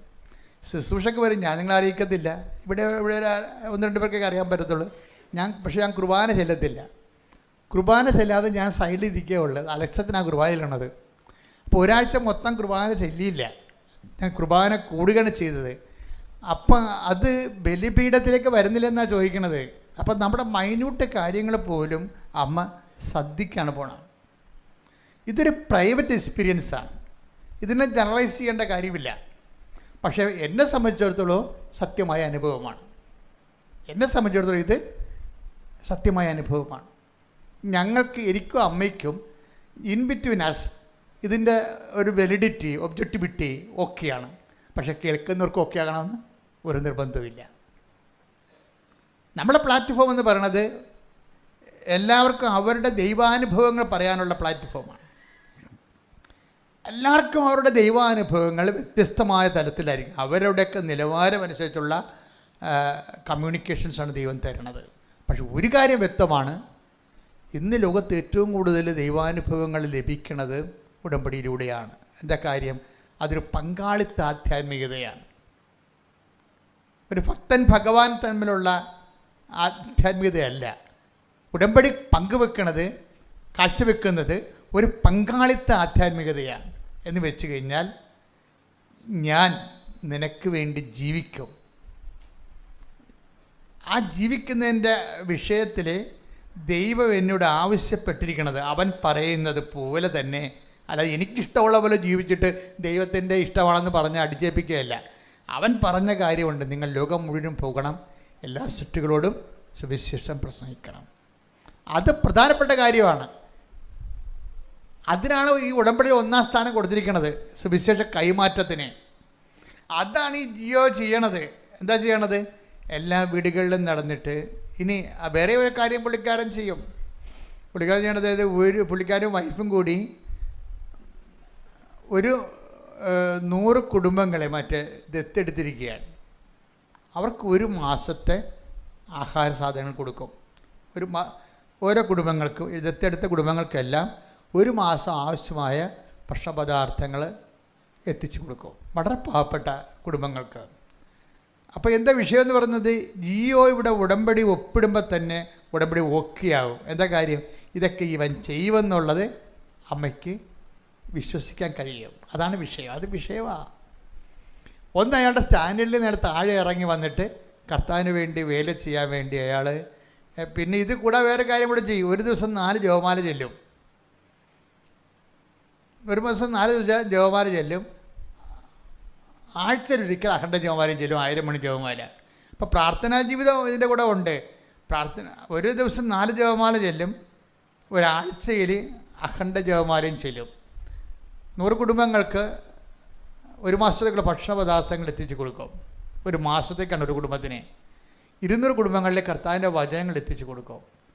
അപ്പോൾ ഇങ്ങനെ പ്രേക്ഷിത പ്രവർത്തനത്തിൻ്റെ ഇങ്ങനെ ഈ കൊമേഴ്സ്, ഇതാണ് ഞാൻ പറഞ്ഞ കൊമേഴ്സ്, വിനിമയം എന്ന് പറയുന്നത്.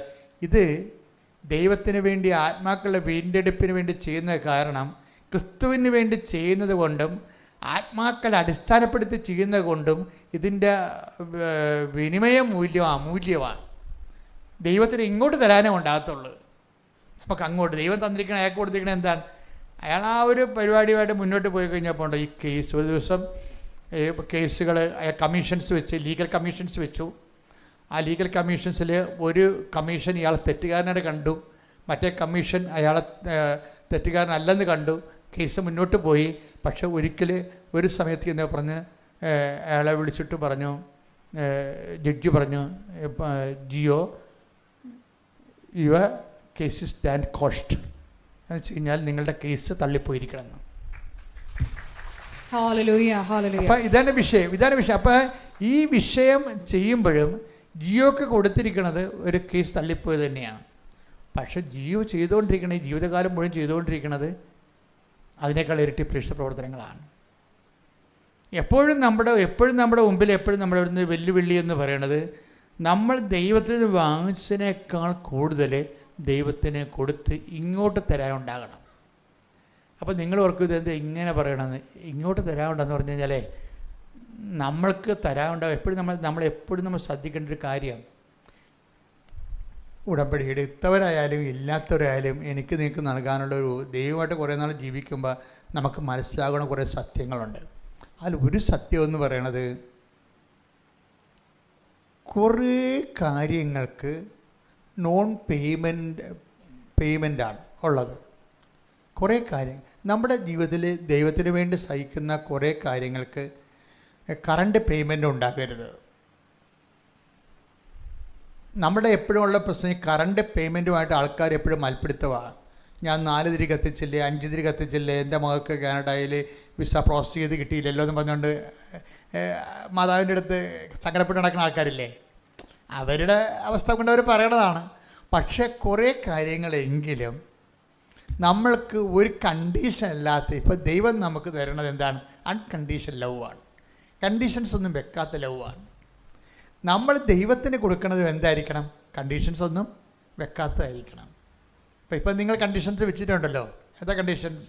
നമ്മൾ ഉപവസിക്കുന്നു, പ്രാർത്ഥിക്കുന്നു, വിശുദ്ധ വരെ ചെയ്യുന്നു, അതുകൊണ്ട് നമ്മുടെ മകളുടെ കല്യാണം നടത്തി തരണം, നമ്മുടെ കുഞ്ഞുങ്ങളെ തരണം. അപ്പോൾ കണ്ടീഷൻസ് ഇല്ലേ? It's okay. ഉടമ്പടിയുടെ ഒരു ഫോർമാറ്റ് അതാണ്. പക്ഷെ അല്ലാതെ തന്നെ ഈ കളത്തിന് പുറത്തും കളികൾ നടക്കണം. എന്ന് വെച്ച് കഴിഞ്ഞാൽ ഒരു കണ്ടീഷനും ഇല്ലാതെ നീ ദൈവവും തമ്മിലുള്ള ഒരു വെർച്വൽ ഉടമ്പടി നിലവിലുണ്ട്. വിശ്വാസിയെ സംബന്ധിച്ചിടത്തോളം ഒരു വെർച്വൽ ഉടമ്പടിക്കുള്ള സാധ്യതയുണ്ട്. അൺഫിസിക്കലായിട്ടുള്ള ഒരു ഉടമ്പടിക്ക് സാധ്യതയുണ്ട്. എന്ന് വെച്ചാൽ അതൊരു രഹസ്യധാരണയാണ് ദൈവമായിട്ടുള്ള ജീവിതത്തിൽ.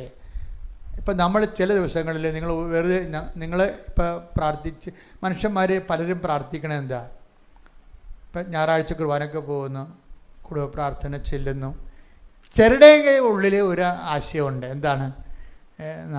നമുക്ക് അന്നം മുട്ടിക്കല്ലേ എന്നുള്ളതാണ് മനസ്സിരിക്കുന്നത്.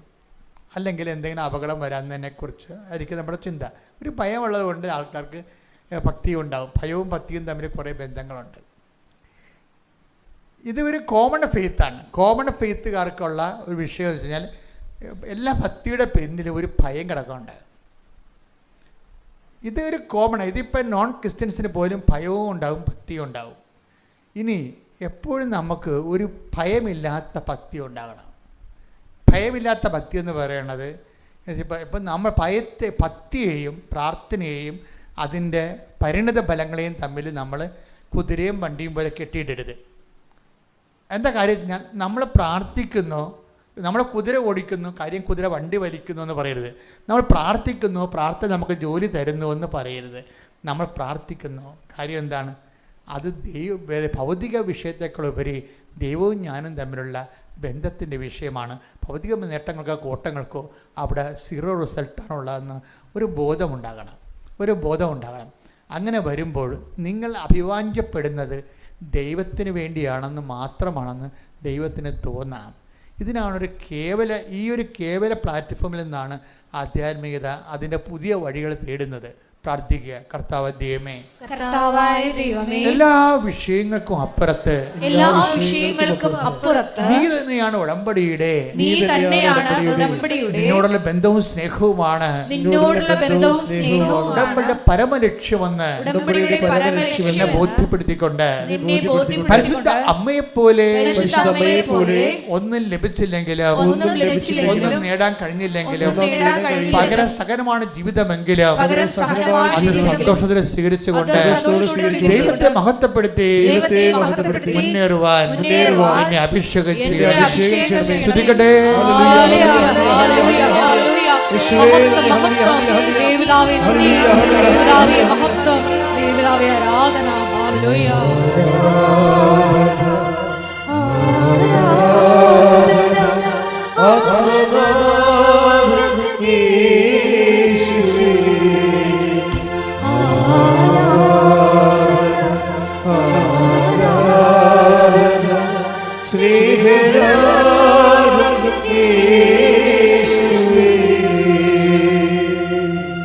പരിശുദ്ധ പരമദിവ്യകാരുണ്യത്തിന് ആരാധനയും സ്തുതിയും പുകഴ്ചയും ഉണ്ടായിരിക്കട്ടെ. അപ്പോൾ ഈ ഫൈറ്റിങ്ങിൻ്റെ ഇടയ്ക്ക് ഫൈറ്റിംഗ് ആണല്ലോ, ജിയോയും ലീഗൽ ഡിപ്പാർട്ട്മെൻറ്റും തമ്മിൽ ജിയോമരണ ഫൈറ്റിംഗ് അല്ലേ.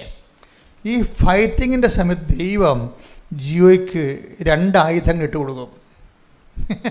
അതാ വിഷയം. ലീഗൽ ഡിപ്പാർട്ട്മെൻറ്റും ജിയോയും തമ്മിൽ ഈ അഡ്വക്കേറ്റ് ജനറലും തമ്മിൽ ഫൈറ്റിങ്ങാണ്. യുദ്ധത്തിൻ്റെ സമയത്ത് ദൈവം 2 ആയുധങ്ങൾ ഇട്ട് കൊടുക്കും.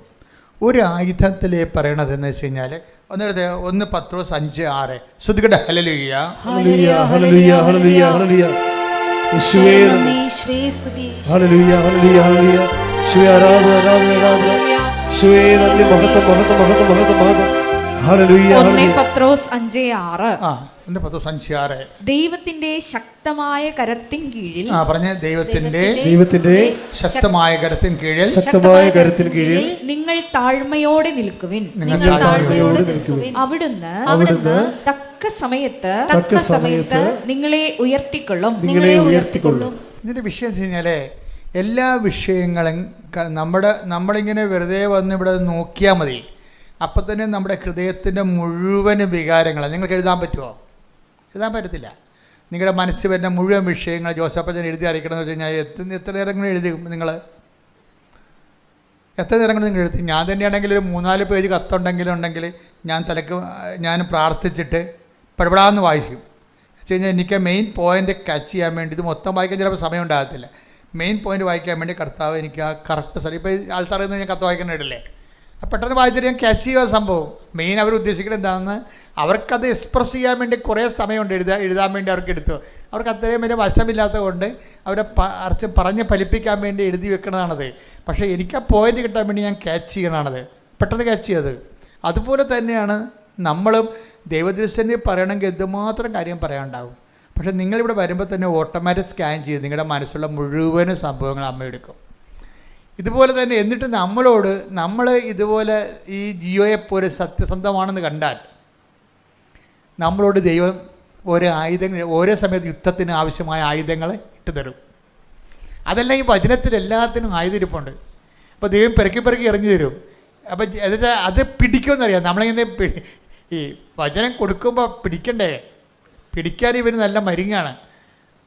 അതുകൊണ്ട് തന്നെ ഇദ്ദേഹം വചനം ഈ ലീഗൽ നിയമയുദ്ധം നടക്കുന്ന കാലത്ത് വചനം വായിക്കുമ്പോൾ ചില വചനങ്ങളിങ്ങനെ അഭിഷേകമായിട്ട് വന്ന് ആത്മാവിലേക്കാണ് കയറിയിരിക്കും.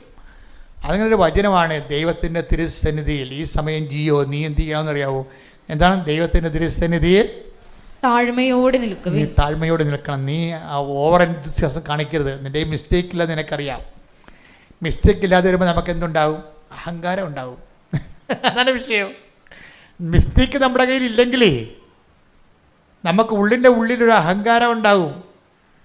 അതാണ് വിഷയം. നമ്മൾ തെറ്റുകാരനല്ല എന്നുണ്ടെങ്കിൽ ആ തെറ്റുകാരൻ അല്ലാത്ത അവസ്ഥ തന്നെ ആത്മീയമായിട്ടൊരു തെറ്റായിട്ട് മാറും. എന്താ കാര്യം? നമുക്ക് അഹങ്കാരം ഉണ്ടാവും. അല്ലെങ്കിലും എപ്പോഴും നമ്മൾ ദൈവത്തിൻ്റെ എപ്പോഴും നിൽക്കണം. താഴ്മയോടെ നിൽക്കാൻ പറഞ്ഞ അതിൻ്റെ അകത്തുള്ള ഒന്നാമത്തെ കാര്യം അകത്തെ ക്യാരിയോട് ചെയ്തുകൊണ്ട് നിൽക്കരുതെന്ന് എൻ്റെ അർത്ഥം. അഹങ്കാരം വെച്ചാൽ അകത്തെ ക്യാരി ചെയ്യും, അകത്തെ ഇങ്ങനെ ഭവിച്ചുകൊണ്ട് നിൽക്കും. ഞാൻ ഇപ്പം കർത്താവ് അവരോട് പറഞ്ഞില്ലേ, ഈ യഹൂദ പുരോഹിതന്മാരോട് പറഞ്ഞില്ലേ, നിങ്ങളത് കണ്ടു എന്നിട്ടും നിങ്ങൾ വിശ്വസിച്ചില്ലെന്ന്. അതാണ് വിഷയം. നിങ്ങളത് കണ്ടു എന്നിട്ടും നിങ്ങളത് വിശ്വസിച്ചില്ല. അങ്ങനെ വചനമില്ലേ? എടുത്ത് 21:30 നോക്കിയേ. ശ്രദ്ധിക്കട്ടെ, മത്തായിയുടെ സുവിശേഷം ശ്രദ്ധിക്കട്ടെ. ഹല്ലേലൂയ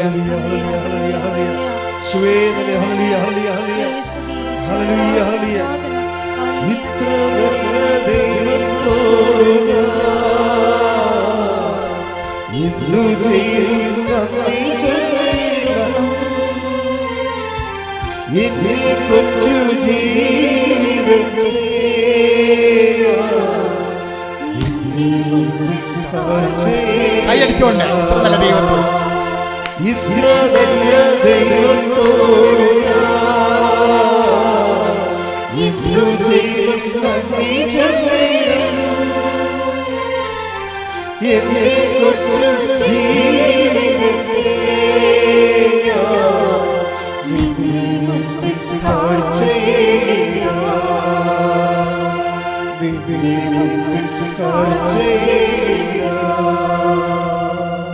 മത്തായി 21:30. മത്തായി 21:30. അവൻ രണ്ടാമന്റെ അടുത്ത് ചെന്ന് ഇത് തന്നെ പറഞ്ഞു. അവനാകട്ടെ എനിക്ക് മനസ്സില്ല എന്ന് പറഞ്ഞു. എങ്കിലും പിന്നീട് പശ്ചാത്തപിച്ച് അവൻ പോയി. 32 എന്തെന്നാൽ യോഹന്നാൻ നീതിയുടെ മാർഗത്തിലൂടെ നിങ്ങളെ സമീപിച്ചു, നിങ്ങൾ അവനിൽ വിശ്വസിച്ചില്ല. എന്നാൽ ചുങ്കക്കാരും വേശ്യകളും അവനിൽ വിശ്വസിച്ചു. നിങ്ങൾ അത് കണ്ടിട്ടും അവനിൽ വിശ്വസിക്കത്തക്ക വിധം അനുദപിച്ചില്ല. അതാണ് വിഷയം. അതായത് ഇതിൻ്റെ ഒരു സെൽഫ് എസ്റ്റീം കയറി വരുന്നുണ്ട്. അതായത് ദൈവത്തിൻ്റെ തിരുസന്നിധിയിൽ ദൈവത്തിൻ്റെ തിരുസന്നിധിയിലാണെങ്കിൽ ഒറ്റ നിപ്പേ പറ്റത്തുള്ളൂ. മനസ്സിലായില്ലേ? ദൈവത്തിൻ്റെ തിരുസന്നിധിയിലാണെങ്കിൽ ഒറ്റ നിപ്പേ പറ്റത്തുള്ളൂ. എന്താണ്? താഴ്മയോടെ നിൽക്കണം. ഞാനെന്ന് പറഞ്ഞ് നിൽക്കരുത്. ഇവരെന്താണ് സംഭവിച്ചിരിക്കുന്നത്? യഹൂദ പുരോഹിതന്മാർക്ക് എന്താ സംഭവിക്കുന്നത്? യോഹന്നാൻ ആരാണ്? ഏത് യോഹന്നാനാണ്? മംതാന സ്നാപകൻ. അവൻ നീതിയുടെ മാർഗത്തിലൂടെ വന്നു. നിങ്ങൾ അവനെ റിജക്റ്റ് ചെയ്തു. ആര്? യഹൂദ പുരോഹിതന്മാരും സ്കൈബന്മാരും അതുപോലെ തന്നെ പ്രൈസേഴ്സും റിജക്റ്റ് ചെയ്തു. പക്ഷെ ആരാണ് അവനെ അക്സെപ്റ്റ് ചെയ്തത്? ചുക്കക്കാരും പാപികളും മാനസാന്തരപ്പെട്ടു. അവർ കൊടിയ പാപികളും മാനസാന്തരപ്പെട്ടു. അവർ മാനസാന്തരപ്പെട്ടത് കണ്ടിട്ട് പോലും നിങ്ങൾ അവനിൽ വിശ്വസിച്ചില്ല. കാര്യം എന്താണ്?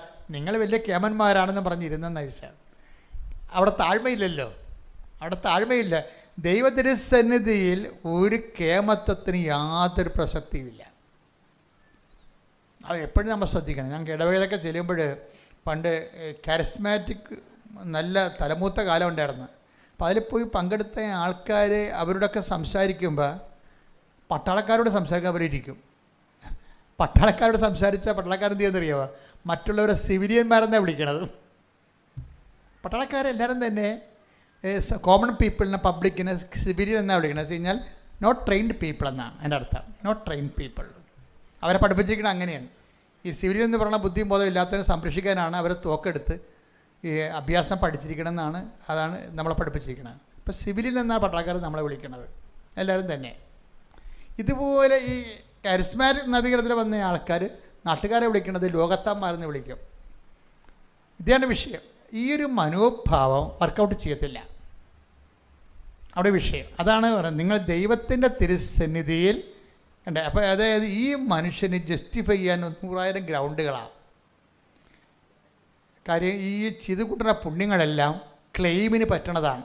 പക്ഷേ ക്ലെയിം ഒന്നും കാണിക്കരുതെന്നാണ് ഈശോ പറയണത് അയാളോട്. ഇപ്പോൾ ചുങ്കക്കാരനും ഫരിസേനും പോയി പ്രാർത്ഥിക്കണില്ലേ, ഞാൻ ആഴ്ചയിൽ ഒരു നേരം ഉപവസിക്കുന്നു, എല്ലാത്തിൻ്റെ ദശാംശം കൊടുക്കുന്നുണ്ട് എന്നൊക്കെ പറഞ്ഞുകൊണ്ട്. അപ്പോൾ ചുങ്കക്കാരനാകട്ടെ അകലെ നിന്നുകൊണ്ട് ദൈവത്തിൻ്റെ സ്വർഗത്തിലേക്ക് കണ്ണു ഉയർത്താൻ പോലും നിവൃത്തിയില്ലാതെ ദൈവമേ പാപിയായ എൻ്റെ മേൽ കരിയണം, ക്ലെയിമില്ല. അപ്പം നമ്മൾ എന്ത് ക്ലെയിം എടുത്താലും ദൈവത്തിൻ്റെ ക്ലെയിം അല്ല. ക്ലെയിമിനെക്കുറിച്ചൊരു അഹംഭാവം ചില സമയത്ത് നമുക്കുണ്ടാകും. ആധ്യാത്മിക അഹങ്കാരമാണ് സാധാരണ അഹങ്കാരത്തേക്കാൾ കൂടുതൽ. വെറുതെ ആ ക്ലെയിം അടിക്കും. ഇവർ എല്ലാ പരിപാടികളും കാണിക്കുന്നത് ക്ലെയിം ആകാൻ വേണ്ടിയാണ്. പക്ഷേ ദൈവത്തിൻ്റെ ക്ലെയിം ഒന്നും ഹോണർ ചെയ്യത്തില്ല. അതുകൊണ്ട് ഈശോ തന്നെ പറഞ്ഞു, നിങ്ങൾ എന്ത് ക്ലെയിം എടുത്താലും ഒടുവിൽ പറഞ്ഞ വാക്ക് എന്താണ്? ഞങ്ങൾ പ്രയോജനരഹിതന്മാരായ ദാസന്മാരാണ്, കടമ നിർവഹിക്കുക മാത്രമേ ചെയ്തിട്ടുള്ളൂ എന്ന് പറയുന്നത് നിലപാടുകളാണത്. ആധ്യാത്മികമായ ഒരു നിലപാട് ക്രിസ്തീയ ജീവിതത്തിൽ വളരെ സിമ്പിളാണ്. അതുകൊണ്ട് ഇവനെ ഹെൽപ്പ് ചെയ്യാൻ നേരത്ത് ദൈവം ചെയ്യണം. ഒരാളെ ദൈവം ഹെൽപ്പ് ചെയ്യുമെന്ന് കണ്ടു കഴിഞ്ഞാൽ നമുക്ക് അറിയാൻ പറ്റും. അതെന്താണ്? ദൈവം അവനെ എളിമപ്പെടുത്താൻ വേണ്ടിയുള്ള ആദ്യത്തെ ലോറി ഇറക്കും.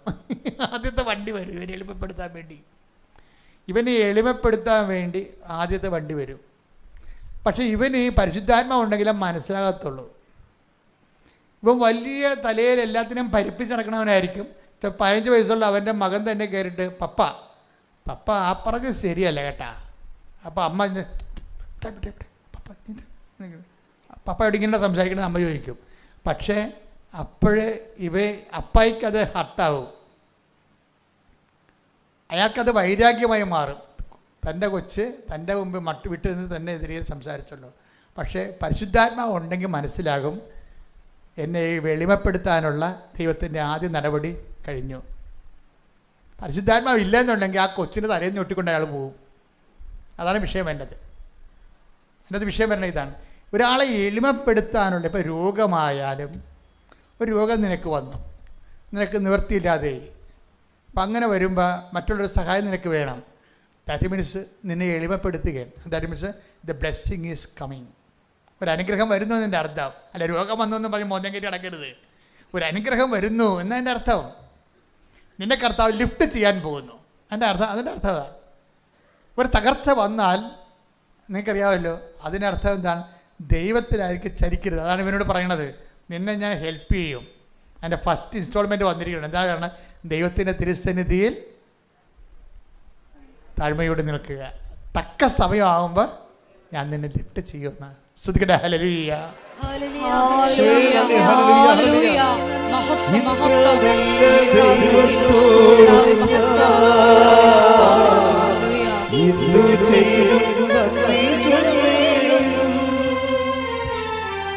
എന്നെ കൊച്ചു ജീവിതത്തെ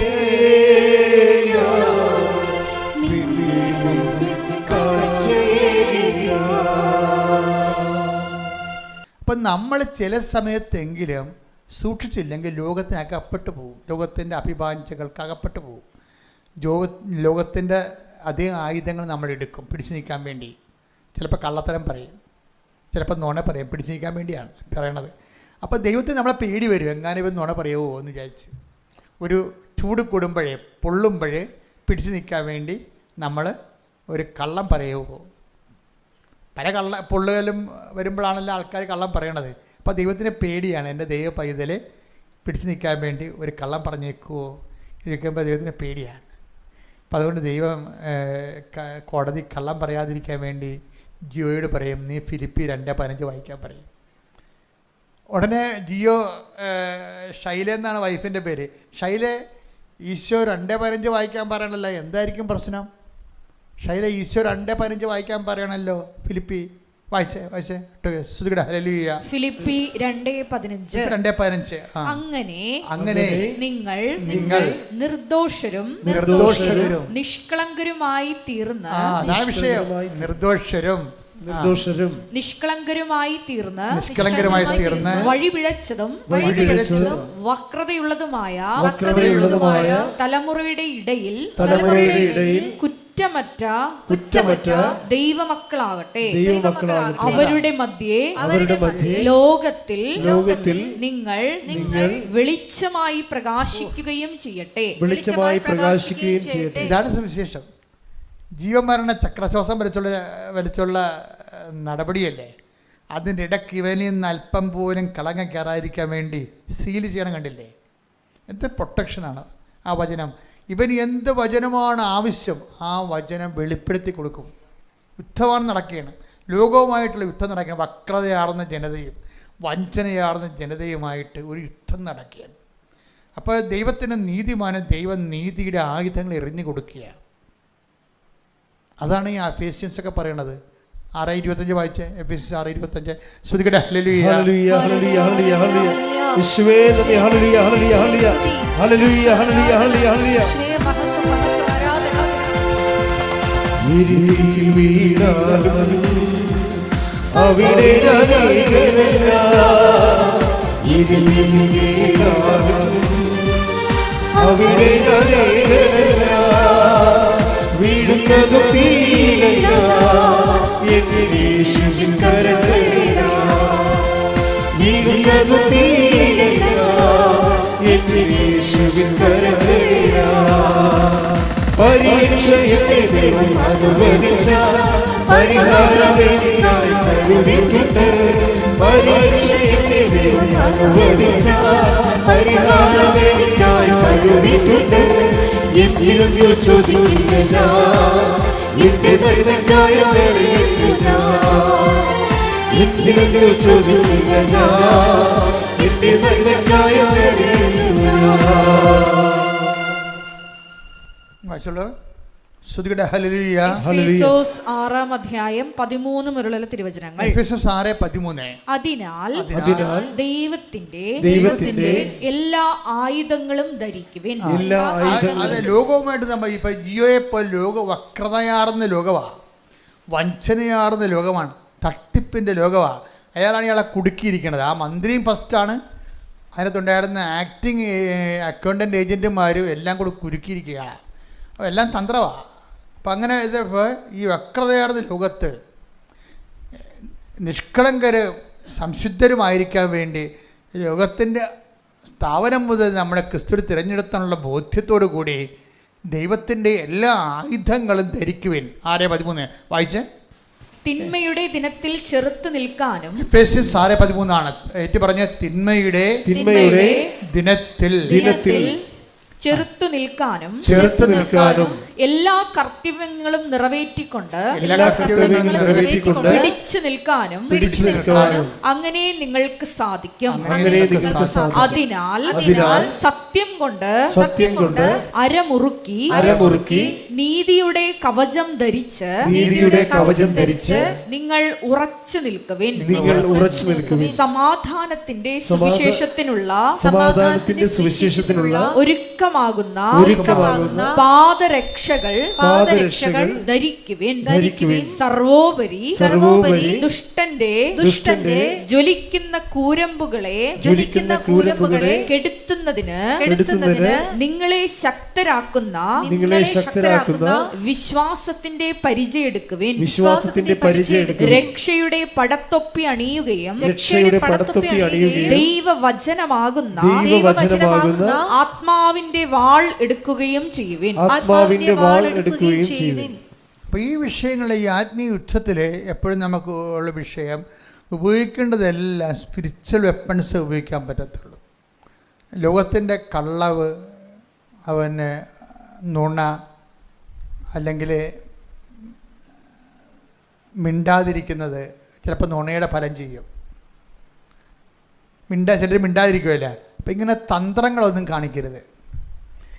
ഈ തന്ത്രപരമായ വിഷയങ്ങൾ ഉള്ളത് കൊണ്ടാണ് ഈശോ പറയണത്, ഇങ്ങനെ ഒരു സിറ്റുവേഷനിലേക്ക് നമ്മളെ തള്ളിക്കളയരുത് എന്ന് പ്രാർത്ഥിക്കുന്നുണ്ട്. ഞങ്ങളെ പ്രലോഭനത്തിൽ, അതാ വിഷയം. ആത്മീയ യുദ്ധം നടക്കുമ്പോൾ നമ്മൾ തോറ്റുപോണ കാര്യം എന്ന് വെച്ച് കഴിഞ്ഞാൽ ദൈവത്തിന് നമ്മളെ സഹായിക്കാൻ പറ്റാത്ത അവസ്ഥ കൊണ്ടാണ്. നമ്മൾ തോറ്റുപോകുന്നതിൻ്റെ കാരണം ദൈവത്തിന് നമ്മളെ സഹായിക്കാൻ പറ്റാത്ത അവസ്ഥ നമ്മൾ സാത്താൻ്റെ ആയുധങ്ങൾ ഉപയോഗിക്കുന്നത് കൊണ്ടാണ്. കള്ളത്തരവും വഞ്ചനയും ചതിയും ഒക്കെ ഉപയോഗിക്കുന്നത് കൊണ്ടാണ് ദൈവത്തിന് നമ്മളെ സഹായിക്കുക. ഇത് പ്രാർത്ഥനയ്ക്ക് ഉത്തരം കിട്ടാത്തതിൻ്റെ ഉത്തരവാണത്. മനസ്സിലായില്ലേ? പ്രാർത്ഥനയ്ക്ക് ഉത്തരം കിട്ടാത്തതിൻ്റെയും ഒരു ഉത്തരം ഇതാണ്. എന്താ കാര്യം? ദൈവത്തിന് നിങ്ങളെ കമ്മ്യൂണിക്കേറ്റ് ചെയ്യാൻ പറ്റണില്ല. കാര്യം എന്താ? നിങ്ങളുടെ കയ്യിരിക്കുന്ന ആയുധങ്ങളെല്ലാം തന്നെ സാത്താൻ്റെ ആയുധങ്ങളാണ്. വഞ്ചന, കളവ്, ചതി, അഹങ്കാരം, ഈ സാധനങ്ങളൊക്കെ ഇരിക്കുകയാണ്. ഈ സാധനം വെച്ചുകൊണ്ട് ദൈവത്തിൻ്റെ ആയുധങ്ങൾ തരത്തില്ല, ഉപയോഗിക്കാൻ പറ്റത്തില്ല. അങ്ങനെയാണ് നമ്മൾ പല സമയത്തും പരാജിതരായി മാറുന്നത്. ഇനി ജയിച്ചു എന്ന് നിങ്ങൾ പറയുന്നത് തന്നെ പലപ്പോഴും ദൈവത്തെ കൊണ്ടായിരിക്കത്തില്ല, നിങ്ങളുടെ തെമ്മാടിത്തരം കൊണ്ട് ജയിക്കാം. അങ്ങനെ ഒരു ജയം നമുക്ക് വേണ്ട എന്ന് നിശ്ചിതമായ ഒരു നിലപാടെടുക്കാൻ ഒരു ഉടമ്പടി പങ്കാളിക്ക് കഴിയണം. പ്രാർത്ഥിക്കുക. കർത്താവായ ദൈവമേ, സ്വർഗത്തിന്റെ ആയുധങ്ങൾ ഉപയോഗിച്ച് ലോകത്തിന്റെ പ്രലോഭനങ്ങളോട് അടരാടാൻ, ദൈവത്തിന് യോഗ്യമായ പങ്കാളിയായി പരിലസിക്കാൻ എന്നെ പുനരഭിഷേകം ചെയ്യണമേ.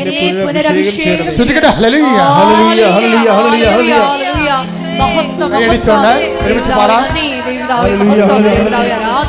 ഹല്ലേലൂയ ഹല്ലേലൂയ ഹല്ലേലൂയ ഹല്ലേലൂയ.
പരിശുദ്ധ പരമ ദിവ്യകാരുണ്യത്തിന് ആരാധനയും സ്തുതിയും പുകഴ്ചയും ഉണ്ടായിരിക്കട്ടെ.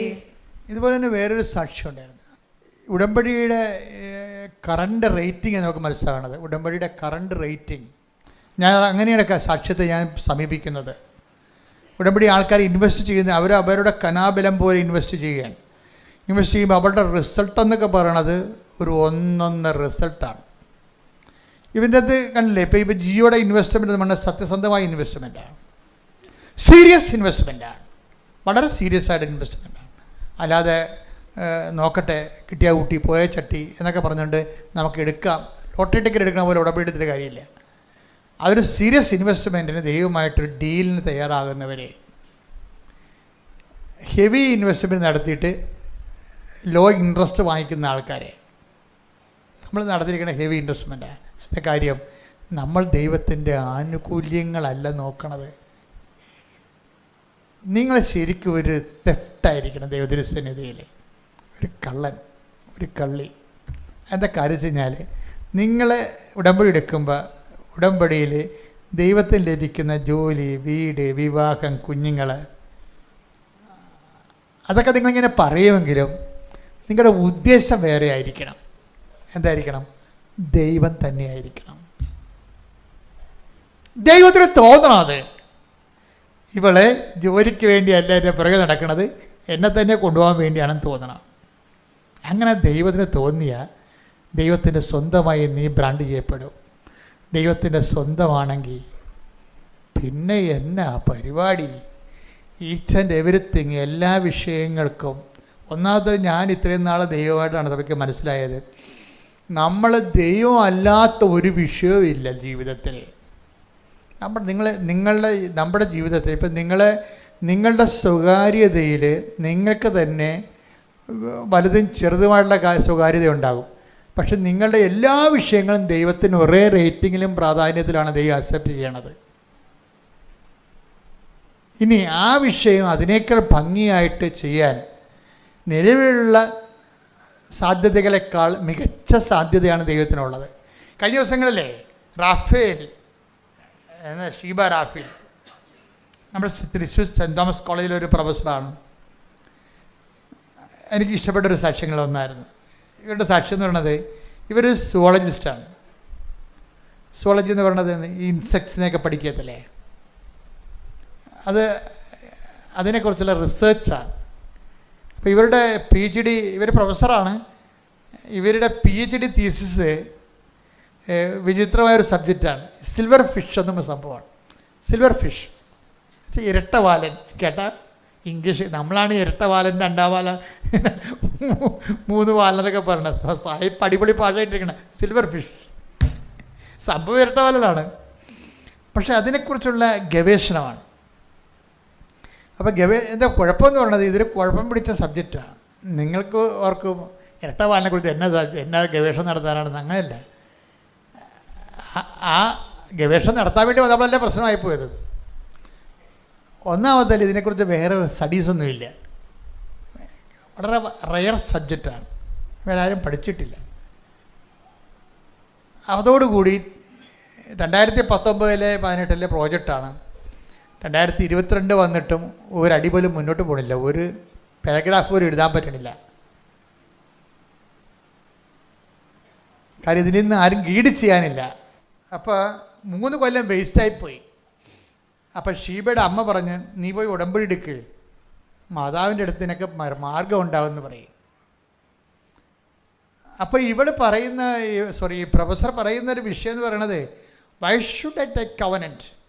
I myself is A good and ഒരു ജസ്റ്റ് കാത്തലിക്കാണ്. അവിടെയാണ് വിഷയം. കണ്ടാ അവരുടെ ഫസ്റ്റ് റെസ്പോൺസ് കണ്ട, ഞാൻ എന്തിനാണ് ഉടമ്പടി എടുക്കണത്? ഞാൻ നല്ലവണ്ണം പ്രാർത്ഥിക്കുന്ന ആളാണ്, കുർബാന കൂടുന്ന ആളാണ്, കുടുംബ പ്രാർത്ഥന ഉള്ള ആളാണ്, ബൈബിൾ വായിക്കുന്ന ആളാണ്. Why should I take covenant? അപ്പം ഞാൻ കണ്ടൻറ്റഡാണ്. ഫസ്റ്റ് സ്റ്റെപ്പ് അതാണ്. ഈ സ്റ്റെപ്പിന് ഈ ബ്രേക്ക് ത്രൂ ചെയ്യാതെ നമുക്ക് പിന്നീട് കാര്യം, നീ ഇപ്പം ഇങ്ങനെയാണെന്ന് പറഞ്ഞാലും, നീ ഓക്കെയാണ്, ആധ്യാത്മികമായിട്ട് ഓക്കെ ആണെന്ന് പറഞ്ഞാലും, ദൈവം നിന്നെ ഉടമ്പടി സംഭവിക്കണത് എന്താണ്? ദൈവം നിന്നെ ഹെൽപ്പ്, ഇത്രയും ഇതെല്ലാം ഓക്കെ ആയിട്ട് നീ കുർബാനയ്ക്ക് പോകുന്നുണ്ട്, നീ കുടുംബ പ്രാർത്ഥന മുടക്കണില്ല, നീ കർത്താവിൻ്റെ രീതിയിൽ തന്നെ ഒരു വിശുദ്ധ ജീവിക്കുന്നുണ്ട്, പ്രത്യേകിച്ച് പാപങ്ങളൊന്നും ചെയ്യണില്ല എന്ന് പറഞ്ഞാലും, ചില സബ്ജക്റ്റ് ദൈവത്തിൻ്റെ നീ കാണുന്നത് ഈ അപ്ഗ്രഡേഷൻ എന്ന് പറഞ്ഞ സംഭവമുണ്ട്. അറിയാമല്ലോ, നമ്മൾ പണ്ടിരുന്ന പോലെയാണ് ഇപ്പം ഇരിക്കുന്നത്. അല്ല, ഇനിയിപ്പോൾ കണ്ണുമേക്കുന്ന നേരത്ത് നാം എല്ലാം രൂപാന്തരപ്പെട്ട് അവനെപ്പോലെ ആകുന്നതേ പറയും. അപ്പോൾ മനുഷ്യൻ വളർന്നുകൊണ്ടേയിരിക്കണം, ദൈവത്തിലേക്ക് വളർന്നുകൊണ്ടേയിരിക്കുകയാണ്. അപ്പോൾ അതുകൊണ്ട് തന്നെയാണ് ഈ വളർച്ച ദൈവം ആഗ്രഹിക്കുന്നുണ്ട്. ഇതിൻ്റെ ചാലഞ്ച് എന്ന് പറയണത് കർത്താവ് തന്നെ ഈ ചാലഞ്ച് കൂട്ടുകയല്ലാതെ കുറച്ചിട്ടില്ല. കർത്താവ് പറഞ്ഞു, B perfect as your heavenly father is perfect. കർത്താവ് എന്താ പറഞ്ഞത്? എൻ്റെ സ്വർഗസ്ഥനായ പിതാവ് പരിപൂർണ്ണനായിരിക്കുന്ന പോലെ നിങ്ങളും പരിപൂർണ്ണ. അപ്പോൾ നമുക്ക് നല്ല ചാലഞ്ച് തന്നിട്ടുണ്ട്. നമുക്ക് ജീവിത ആവശ്യങ്ങളുണ്ടോ, അതിന് സമ്മർദ്ദമുണ്ടോ, അത് നിനക്ക് മാത്രം ചെയ്യാൻ പറ്റുമോ, നിനക്ക് ചെയ്യാൻ പറ്റത്തില്ലേ? The divide of that fact, the challenge is that be perfect as your heavenly father is perfect. നീ ദൈവപിതാവിനെ പോലെ പരിശുദ്ധനായിരിക്കാൻ പരിപൂർണനായിരിക്കാൻ ദൈവം നമുക്കൊരു വെല്ലുവിളി തന്നിരിക്കുകയാണ്. നമുക്കത് സ്വീകരിക്കാതെ മുന്നോട്ട് പോകാൻ പറ്റത്തില്ല. കാരണം നമുക്ക് ജീവിതം പിന്നോട്ടല്ല, ക്രിസ്ത്യ ജീവിതം മുന്നോട്ട് നിത്യതയിലേക്കാണ് പോകണത്. അപ്പം അതുകൊണ്ട് ചില ആൾക്കാർക്ക് അവരെത്ര ഓക്കെ ആണെന്ന് പറഞ്ഞാലും ദൈവം പറയും ഓക്കെ അല്ലെന്ന് പറയും. നിങ്ങൾ ഓക്കെ അല്ല എന്ന് പറയുന്നതിൻ്റെ സൂചനയാണ് നിങ്ങളുടെ നിലവിലുള്ള ആധ്യാത്മികമായ പരിചരണങ്ങളെ കൊണ്ട് ജീവിതാവസ്ഥകൾക്ക് മാറ്റമില്ലാതെ തുടരുന്നത്. അത് തന്നെയാണ് ഇപ്പോൾ ഷിബ പറയണത്. Why should I take covenant? ഞാനൊരു കാത്തലിക്കാണ്, ജസ്റ്റിഫൈഡ് ആയിട്ടുള്ള ലൈഫുള്ള ആളാണ്. അപ്പോൾ അമ്മ പറഞ്ഞു എന്നിട്ടും ഇതൊന്നും നടക്കണില്ലല്ലോ, 3 കൊല്ലം വയസ്സായില്ലേ, ഇത്രയും വൃത്തിയും മെനയായിട്ട് ജീവിച്ചിട്ടും 3 കൊല്ലം വയസ്സായില്ലേ. ഇനിയിപ്പോൾ നമ്മുടെ മുമ്പിൽ കേരളത്തിൽ ഓപ്ഷൻ ഉള്ളത് എന്താണ്? ഉടമ്പടിയേ ഉള്ളൂ. അതാണ് അമ്മയ്ക്കറിയാം, ബോധമുണ്ട്. അപ്പോൾ അവൾക്കത് മനസ്സിലായപ്പോൾ അവളൊന്ന് ഉടമ്പടി എടുത്തു. ശിവ ഉടമ്പടി എടുത്തതിന് ശേഷം ഉടമ്പടി എടുത്ത് കഴിയുമ്പോൾ എന്താണ്, നമ്മൾ വേറൊരു ലിങ്ക് ഓപ്പൺ ചെയ്യണം ദൈവമായിട്ട്. ഒരു എക്സ്ട്രാ ലിങ്ക് നമ്മൾ ദൈവമായിട്ട് ഓപ്പൺ ചെയ്യണം. വേറെ ഒരു കമ്മ്യൂണിക്കേഷൻ പ്ലാറ്റ്ഫോം ഇവിടെ എമർജ് ചെയ്ത് വരികയാണ്. അത് നമ്മൾ നേരത്തെ കണ്ട കാര്യങ്ങളല്ല. ദൈവത്തിന് കൂടുതൽ ലോഡായിട്ടുള്ള കാര്യങ്ങൾ നമ്മളോട് കമ്മ്യൂണിക്കേറ്റ് ചെയ്യാൻ പറ്റും. ഇവിടെ അതനുസരിച്ച് തന്നെ അപ്ഗ്രേഡ് ചെയ്തു, ആധ്യാത്മിക ജീവിതം അപ്ഗ്രേഡ് ചെയ്തു. കുർബാന മുടക്കാറില്ല. ഇപ്പോൾ പറയണത് എനിക്ക് തൃശ്ശൂർ ഇത്രയും പള്ളിയുണ്ടോയെന്ന് എനിക്കറിയത്തില്ലായിരുന്നെന്ന്. കാര്യം എല്ലാ പള്ളിയിലെയും കുർബാന ഏത് സമയത്താണ് എനിക്കറിയാം. അതിന് എവിടെ ഞാൻ എത്ര ബിഷി ഷെഡ്യൂളാണെങ്കിലും എവിടെയെങ്കിലും പോയി കുർബാന അർപ്പിച്ച് കർത്താവിനെ സ്വീകരിച്ചിട്ട് മാത്രമേ ഞാൻ കിടന്നുറങ്ങത്തുള്ളൂ. അപ്പം നിലപാട് മാറി, അപ്ഗ്രേഡ് ചെയ്ത് ആധ്യാത്മിക അപ്ഗ്രേഡ് ചെയ്തു.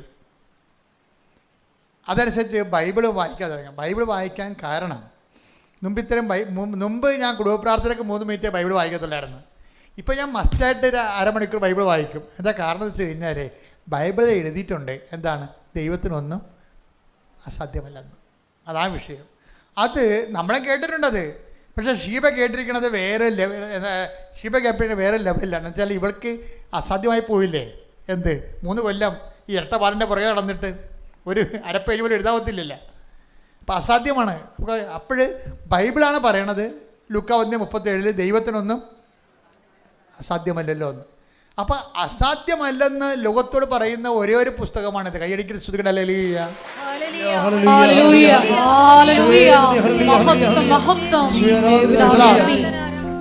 അപ്പം അതുകൊണ്ട് ആ ഒരു ഗ്രേസിൽ ഇരുന്ന് കർത്താവിൻ്റെ വചനങ്ങൾ വായിക്കുകയാണ്. വചനങ്ങൾ വായിച്ചു കഴിഞ്ഞപ്പോൾ പെട്ടെന്ന് പിന്നെ തൻ്റെ ലാബിൽ സുവോളജി റിസർച്ച് ലാബിൽ പോകും. അപ്പോൾ പിന്നെ കമ്പ്യൂട്ടർ പരിശോധിക്കും. കാരണം ദൈവത്തിൻ്റെ കൂടെ പരിശോധിക്കുമ്പോൾ വ്യത്യാസമുണ്ട്. അതെനിക്കും തോന്നിയിട്ടുണ്ട്. ഞാനാണെങ്കിലും ഇപ്പോൾ കേരള സാഹിത്യ അക്കാദമിയുടെ വൈജ്ഞാനിക സാഹിത്യത്തിൻ്റെ അവാർഡ് കിട്ടിയ ആളാണ് ഞാൻ. അപ്പോൾ ഞാൻ എഴുതിയത് ഒരു എൻസൈക്ലോപ്പീഡിയാണ് എഴുതിയത്. ഡിക്ഷണറി എഴുതി, ഈ ക്രിസ്ത്യൻ ആർട്സിനെ കുറിച്ച് ഡിക്ഷണറി എഴുതി. പിന്നെ സർവ്വജ്ഞാനകോശം എഴുതി. എൻ്റെ സർവ്വജ്ഞാനകോശത്തിനാണ് എനിക്ക് അവാർഡ് കിട്ടിയത്. 17 കൊല്ലം എഴുതിയാണത്. എത്രയോ ആയിരക്കണക്കിന് പേജുകൾ എഴുതിയാണ്, റിസർച്ചാണ്. അപ്പോൾ നമ്മൾക്ക് ചിലയിടത്ത് ചെന്നാൽ നമുക്ക് ഒരു പിടിയും കിട്ടത്തില്ല, പിന്നെ മുന്നോട്ട് പോകാൻ പറ്റത്തില്ല. ഞാൻ എന്നുകൊണ്ട് കണ്ണെടുത്ത് ജപമാല ചെല്ലും. അപ്പോൾ നമുക്കൊരു വെളിച്ചം കർത്താവ് തരും. ഇതാണ് വഴി, ഇതിലേ പോവുക. അത് ഭയങ്കര സംഭവമാണത്. അപ്പോൾ എനിക്ക് ഷീബ പറഞ്ഞപ്പോൾ എല്ലാം എനിക്ക് പെട്ടെന്ന് മനസ്സിലാവും. കാര്യം ഞാൻ ആ വഴിയിലൂടെ നേരത്തെ വേറൊരു വിഷയത്തിൽ സഞ്ചരിച്ച കാരണം നമ്മൾ ഡെഡ് ലോക്കാണെന്ന് കണ്ടു കഴിഞ്ഞാൽ ദൈവം വേറെ ഒരു ബൈഫർക്കേഷൻ നടത്തും. അത് അവിടെ ലോക്കായി കിടക്കട്ടെ, നമുക്ക് നമ്മളെ വേറെ വഴിയിലൂടെ കൊണ്ടുപോകും. അത് ദൈവമായിട്ട് ജീവിക്കണത് ദൈവം ഇങ്ങനെ നയിക്കും. ഇവളെന്നെ കമ്പ്യൂട്ടർ ഓൺ ചെയ്ത് എത്രയോ പ്രാവശ്യം കമ്പ്യൂട്ടർ ഓൺ ചെയ്ത് വർക്ക് ചെയ്തിരിക്കുന്ന സമയത്ത് പെട്ടെന്ന് ഗ്രേസ് സ്മിത്ത് എന്നും പറഞ്ഞ് ഒരു പ്രൊഫസറിൻ്റെ ലിങ്ക് കിട്ടി. അവർ ഈ സിൽവർ ഫിഷിൽ പ്രോജക്റ്റിൽ വർക്ക് ചെയ്യുന്ന ആളാണ്. പക്ഷേ നമ്മുടെ രാജ്യത്തുകാർ, ഈ ആസ്ട്രേലിയക്കാരത്തിയാണ്, ഇവിടെ ഇല്ല. പക്ഷേ എന്നാലും അമ്മ പറഞ്ഞ് അവരൊന്ന് കോൺടാക്ട് ചെയ്യാൻ പറഞ്ഞു. അവരുടനെ പറഞ്ഞ് ഞാനിങ്ങനെ സിൽവർ ഫിഷിൽ വർക്ക് ചെയ്യുന്ന ആളാണ്, എനിക്ക് 3 കൊല്ലം വേസ്റ്റായി, ഐ ഹാവ് നോ ഐഡിയ, ഏതെങ്കിലും തരത്തിൽ എന്നെ ഹെൽപ്പ് ചെയ്യാൻ പറ്റുമോ എന്ന് ചോദിച്ചുകൊണ്ട് ഒരു മെയിൽ വിട്ട്. അത് ഈ മാതാവുമായി ഇരുന്ന് സെർച്ച് ചെയ്യുകയും മെയിൽ വിടുകയും ചെയ്യുമ്പോൾ അതിനൊരു മരിയ സ്പീഡാണ് ഉള്ളത്. 20 മിനിറ്റിനുള്ളിൽ 2-3 പേജാണ് അവർ മറുപടി ഇങ്ങോട്ട് തരണത്. ഇവർ വിട്ടത് 3 ലൈൻ, അവർ 300 ലൈൻസാണ് വിടണത്. I am ready to help you എന്നും പറഞ്ഞു. കണ്ട വാതിൽ തുറന്നു തന്നെ കണ്ടില്ലേ? വാതിൽ തുറന്നു തന്നെ കണ്ടില്ലേ? 3 കൊല്ലം അടച്ചിരുന്ന വാതിൽ കാണാത്ത വാതിൽ, മരിയൻ വാതിൽ തുറന്നു വരികയും അപ്പോൾ പിന്നീട് അവർ ഗൈഡായിക്കൊണ്ട് ഇവരെ ഹെൽപ്പ് ചെയ്യാൻ തുടങ്ങി. പിന്നെ ഇവരെ ഇൻസെക്റ്റ് ചെയ്യാൻ തുടങ്ങി. അപ്പോൾ ഇവരുടെ പ്രശ്നം ഈ ഇരട്ടവാലനെ ഡിസെക്റ്റ് ചെയ്യണം. അപ്പോൾ എന്നിട്ട് മൈക്രോസ്കോപ്പിൽ വെച്ച് നോക്കി എൻ്റെ ഘടന പരിശോധിക്കണം. അപ്പോൾ എല്ലാ ഇരട്ടവാലിനും ഒരേ ഘടനയല്ല, പല പല ഘടനകളാണ്. അങ്ങനെ 105 സ്പീഷീസ് ഉണ്ട്. കേരളത്തിൽ 5 ഉള്ളൂ, ബാക്കി 100 പുറത്താണ് കിടക്കണത്, പുറത്ത് രാജ്യത്ത്. അപ്പോൾ നമ്മൾ നോക്കേണ്ട ഇരട്ടവാല മുന്നേ ഉള്ളത് അങ്ങനെയല്ല. കേരളത്തിൽ തന്നെ 5 സ്പീഷീസ് ഉണ്ട്. അതിൻ്റെ ഘടന ഒരുവിധം ഇവർക്ക് പിടികിട്ടി. പക്ഷേ ഉള്ള പ്രോബ്ലം എന്ന് വെച്ച് കഴിഞ്ഞാൽ ഈ സ്പീഷീസ് ചേഞ്ച് ചെയ്യാനനുസരിച്ച്, ഘടന ചേഞ്ച് ചെയ്യാനനുസരിച്ച് സ്പീഷീസ് ചേഞ്ച് ചെയ്യും. കാണുമ്പോഴൊക്കെ ഒരുപോലെ ഇരിക്കുമെങ്കിൽ വർഗം ചേഞ്ച് ചെയ്യും. അപ്പോൾ ഇത് ഒരു വർഗം കഴിഞ്ഞ് മറ്റൊരു വർഗത്തിലേക്കുള്ള വ്യത്യാസം എന്താണെന്ന് നോക്കണമെന്നുണ്ടെങ്കിൽ ഈ മൈക്രോസ്കോപ്പിലൂടെ നോക്കിയാലും കണ്ടുപിടിക്കാൻ പറ്റത്തില്ല. അപ്പോൾ അമ്മയോട് പറഞ്ഞു, അമ്മേ ഇത് മൈക്രോസ്കോപ്പിലൂടെ നോക്കിയാലും കണ്ടുപിടിക്കാൻ പറ്റണില്ലെന്ന് പറഞ്ഞു. എനിക്കത് മനസ്സിലാവില്ല, എൻ്റെ കണ്ണിന് ഇത്രയും പവറില്ല എന്ന് പറഞ്ഞു. ഉടനെ പ്രാർത്ഥിച്ച് വിശുദ്ധ ഗ്രന്ഥം എടുത്തപ്പോൾ അവൾക്ക് കർത്താവ് ഒരു വചനം കൊടുത്തു. എന്താണെന്നറിയാവോ? Take the word of God. സ്തുതിക്കട്ടെ. ഹല്ലേലൂയ, ഹല്ലേലൂയ, ഹല്ലേലൂയ. യേശുവേ നന്ദി. ഹല്ലേലൂയ, ഹല്ലേലൂയ, ഹല്ലേലൂയ, ഹല്ലേലൂയ, ഹല്ലേലൂയ, ഹല്ലേലൂയ, ഹല്ലേലൂയ. യേശുവേ ആരാധന, ആരാധന, ആരാധന. യേശുവേ നന്ദി. മഹത്വം, മഹത്വം, മഹത്വം, മഹത്വം, മഹത്വം. ഹല്ലേലൂയ, ഹല്ലേലൂയ, ഹല്ലേലൂയ, ഹല്ലേലൂയ. യേശുവേ നന്ദി. ഹല്ലേലൂയ, ഹല്ലേലൂയ. പ്രഭാഷകൻ 23:19 സ്തുതിക്കട്ടെ. ഹല്ലേലൂയ, ഹല്ലേലൂയ, ഹല്ലേലൂയ, ഹല്ലേലൂയ. യേശുവേ ആരാധന, ആരാധന, ആരാധന, ആരാധന. യേശുവേ നന്ദി. മഹത്വം, മഹത്വം, മഹത്വം. പ്രഭാഷകൻ 23:19 കർത്താവിന്റെ കണ്ണുകൾ കേട്ടോ സൂര്യനേക്കാൾ 10,000 മടങ്ങ് പ്രകാശമുള്ളതാണെന്ന് അവൻ അറിയുന്നില്ല. അതായത് ഇവർക്ക് കണ്ടുപിടിക്കണമെന്നല്ലേ പറയണത്. അപ്പോൾ അതിന് അമ്മ പറയണത് എന്താണ്? നീ ഇനി കർത്താവിൻ്റെ കണ്ണിലൂടെ നോക്ക്, അത് 10,000 സൂര്യനേക്കാളും പ്രകാശമുള്ളതാണ്. പിന്നെ എന്നാ പറ്റി? അതോടുകൂടി ഇത് കാണാനുള്ള പ്രത്യേക കാഴ്ച അഡിഷൻ കൊടുക്കും. എൻ്റെ അമ്മ എന്ത് രസമാണ് കേൾക്കാൻ. അവൾ പിന്നെ പുറപ്പെടാമെന്ന് പഠിക്കണത്. പിന്നെ അതായത് മുമ്പ് കാണാതിരുന്ന സംഭവങ്ങളെ കണ്ടുപിടിക്കാൻ വേണ്ടിയുള്ള പ്രത്യേക പ്രകാശം കണ്ണ് കൊടുക്കുകയാണ്. എന്നിട്ട് അവസാനം ഈ ഗവേഷണം അവസാനിക്കും. വിത്തിൻ കുറച്ച് സമയത്ത് ഗവേഷണം എല്ലാം അവസാനിക്കുമ്പോൾ എന്താ പറയണമെന്നറിയാമോ? ലോകത്ത് ഇന്ന് വരെ കണ്ടുപിടിക്കാൻ 2 പുതിയ സ്പീഷീസിനെ കൂടി കണ്ടുപിടിക്കാൻ ദൈവം ഇവർക്ക് അനുഗ്രഹം കൊടുക്കും. അങ്ങനെയാണ് ഡോക്ടറേറ്റ് തീസ് അവസാനിച്ച് ഇപ്പോൾ ഡോക്ടറേറ്റ് വാങ്ങിച്ചിട്ടാണ് ഇവിടെ വന്നിരിക്കണത്. എനിക്ക് അടഞ്ഞുപോയൊരു വാതിലാണ്. ഇന്ത്യൻ സിയോളജിക്കൽ ഡിപ്പാർട്ട്മെൻറ്റുമായിട്ട് ഇവൾ ഈ പ്രൊഫസർ പോയി സംസാരിച്ചപ്പോൾ അവർ പറഞ്ഞ എന്താണെന്നറിയാമോ? ഈ സ്പീഷീസിൽ നിന്നെ ഹെൽപ്പ് ചെയ്യാൻ ഇവിടെ ആരുമില്ല, അതുകൊണ്ട് നിങ്ങൾ ബെറ്റർ ടു സ്റ്റോപ്പ് ഇറ്റ്. അപ്പോൾ മനുഷ്യൻ നമുക്ക് തരുന്ന ഉപദേശം എങ്ങനെയായിരിക്കും? പക്ഷേ കർത്താവ് നമുക്ക് തന്നെ ഉപദേശം എന്തായിരിക്കും? നീ സ്റ്റോപ്പ് ചെയ്യരുത്, കർത്താവിൻ്റെ കണ്ണുകൾ നിനക്ക് തരാം, നീ മുന്നോട്ട് പോകാൻ പറയും. നിൻ്റെ ദൈവം നിന്നോടും പറഞ്ഞതാണ്, നീ മുന്നോട്ട് പോവുക. ശ്രുതികട്ടെ. ഹല്ലേലൂയ, ഹല്ലേലൂയ, ഹല്ലേലൂയ, ഹല്ലേലൂയ. മഹത്വം, മഹത്വം, ആരാധന, ആരാധന. ഹല്ലേലൂയ, ഹല്ലേലൂയ, ഹല്ലേലൂയ, ഹല്ലേലൂയ, ഹല്ലേലൂയ, ഹല്ലേലൂയ. മഹത്വം, ആരാധന. ഹല്ലേലൂയ, ഹല്ലേലൂയ. പരിശുദ്ധ പരമദിവ്യകാരുണ്യത്തിന് നേരവും ആരാധനയും സ്തുതിയും പുകഴ്ചയും ഉണ്ടായിരിക്കട്ടെ. പരിശുദ്ധ പരമദിവ്യകാരുണ്യത്തിന് നേരവും ആരാധനയും സ്തുതിയും പുകഴ്ചയും ഉണ്ടായിരിക്കട്ടെ. മക്കളെ, ആദ്യം രോഗസൗഖ്യ പ്രാർത്ഥന, പിന്നെ ജീവിത ദുരിതങ്ങൾക്കെതിരെയുള്ള ദൈവിക ശാസന പ്രാർത്ഥന. അച്ഛൻ പ്രാർത്ഥിക്കും, മക്കൾ വിശ്വാസപ്രമാണം ചൊല്ലിക്കൊണ്ടിരുന്നാൽ മതി. അമ്മ ഇതുപോലെ ഈശോ എഴുന്നള്ളിയിരുന്ന സമയത്ത് അമ്മ പ്രത്യക്ഷപ്പെട്ടത്. 10,000-കണക്കിന് മനുഷ്യർ അനുഗ്രഹം പ്രാപിച്ച് ജീവിതം തിരിച്ചു പിടിച്ചൊരു സ്ഥലത്ത്, നിൻ്റെ കണ്ണീരിൻ്റെ കാലത്ത് നിന്നെയും കർത്താവ് തേടിപ്പിടിച്ച് കൊണ്ടുവന്നിരിക്കുകയാണ്. നിന്നെ സ്നേഹിക്കുന്ന ദൈവത്തെ നീ സ്നേഹിക്കാൻ തീരുമാനിച്ചുകൊണ്ട് ഉടമ്പടിയുടെ ഉത്തമ പങ്കാളിയായി മാറാൻ നമുക്ക് ഒരുമിച്ച് സ്തുതിക്കാം. സ്തുതിക്കട്ടെ. ഹല്ലേലൂയ, ഹല്ലേലൂയ, ഹല്ലേലൂയ, ഹല്ലേലൂയ, ഹല്ലേലൂയ. മഹത്വം, മഹത്വം. പിതാവേ നന്ദി, പിതാവേ മഹത്വം, പിതാവേ ആരാധന. ഹല്ലേലൂയ, ഹല്ലേലൂയ, ഹല്ലേലൂയ, ഹല്ലേലൂയ, ഹല്ലേലൂയ, ഹല്ലേലൂയ, ഹല്ലേലൂയ, ഹല്ലേലൂയ, ഹല്ലേലൂയ.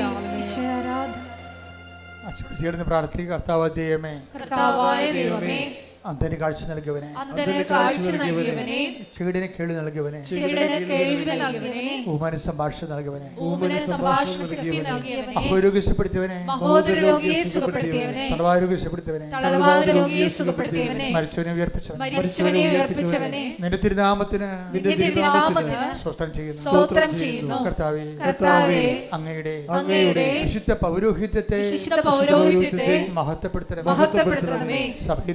സഭയിലുള്ള സാന്നിധ്യം പ്രകടമാക്കണമേ. അമ്മേ പരിശുദ്ധ അമ്മേ, ദൈവമാതാവേ, എല്ലാ മക്കൾക്ക് വേണ്ടി ഈ നിമിഷം സ്വർഗീയ നിമിഷം, ആരാധനയുടെ നിമിഷം, ഞങ്ങൾക്ക് എല്ലാവർക്കും വേണ്ടി മാധ്യസ്ഥം വഹിക്കണമേ.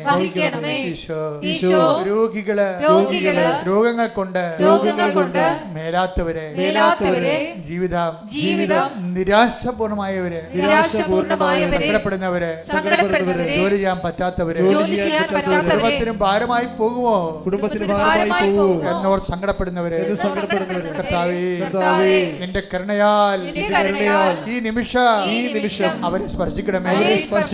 ഓരോ രോഗികളെയും സ്പർശിക്കണമേ. ഓരോ രോഗികളെയും സ്പർശിക്കണമേ. ഉച്ച മുതൽ ഉള്ളംകാല് വരെ എല്ലാ കോശങ്ങളിലും എല്ലാ പേശികളിലും എല്ലാ ഞരമ്പുകളിലും എല്ലാ സന്ധിബന്ധങ്ങളിലും ശ്വാസകോശങ്ങളിലും കർത്താവിന്റെ രക്തം പടരട്ടെ. കർത്താവിന്റെ രക്തം പടരട്ടെ. തൊണ്ടവേദനയുള്ളവരെ, നീരിറക്കമുള്ളവരെ, രോഗികള്, പിസിഒഡി രോഗികള്, രോഗികള്, രോഗികള്, രോഗികള്, നടുവലിന്റെ രോഗികള്, എല്ലാ തരത്തിലും വേദനയുള്ളവര്, മാർഗ രോഗികള്, വേദികള്, ഉദര രോഗികള്, ഈ ഉദര രോഗികള് യേശു ക്രിസ്തുവിന്റെ നാമത്തില് പൂർണ്ണമായി മാതാവിന്റെ മധ്യസ്ഥതയിലെ ഈ നിമിഷം സൗഖ്യം പ്രാപിക്കട്ടെ. സൗഖ്യം പ്രാപിക്കട്ടെ. ശ്രദ്ധിക്കട്ടെ.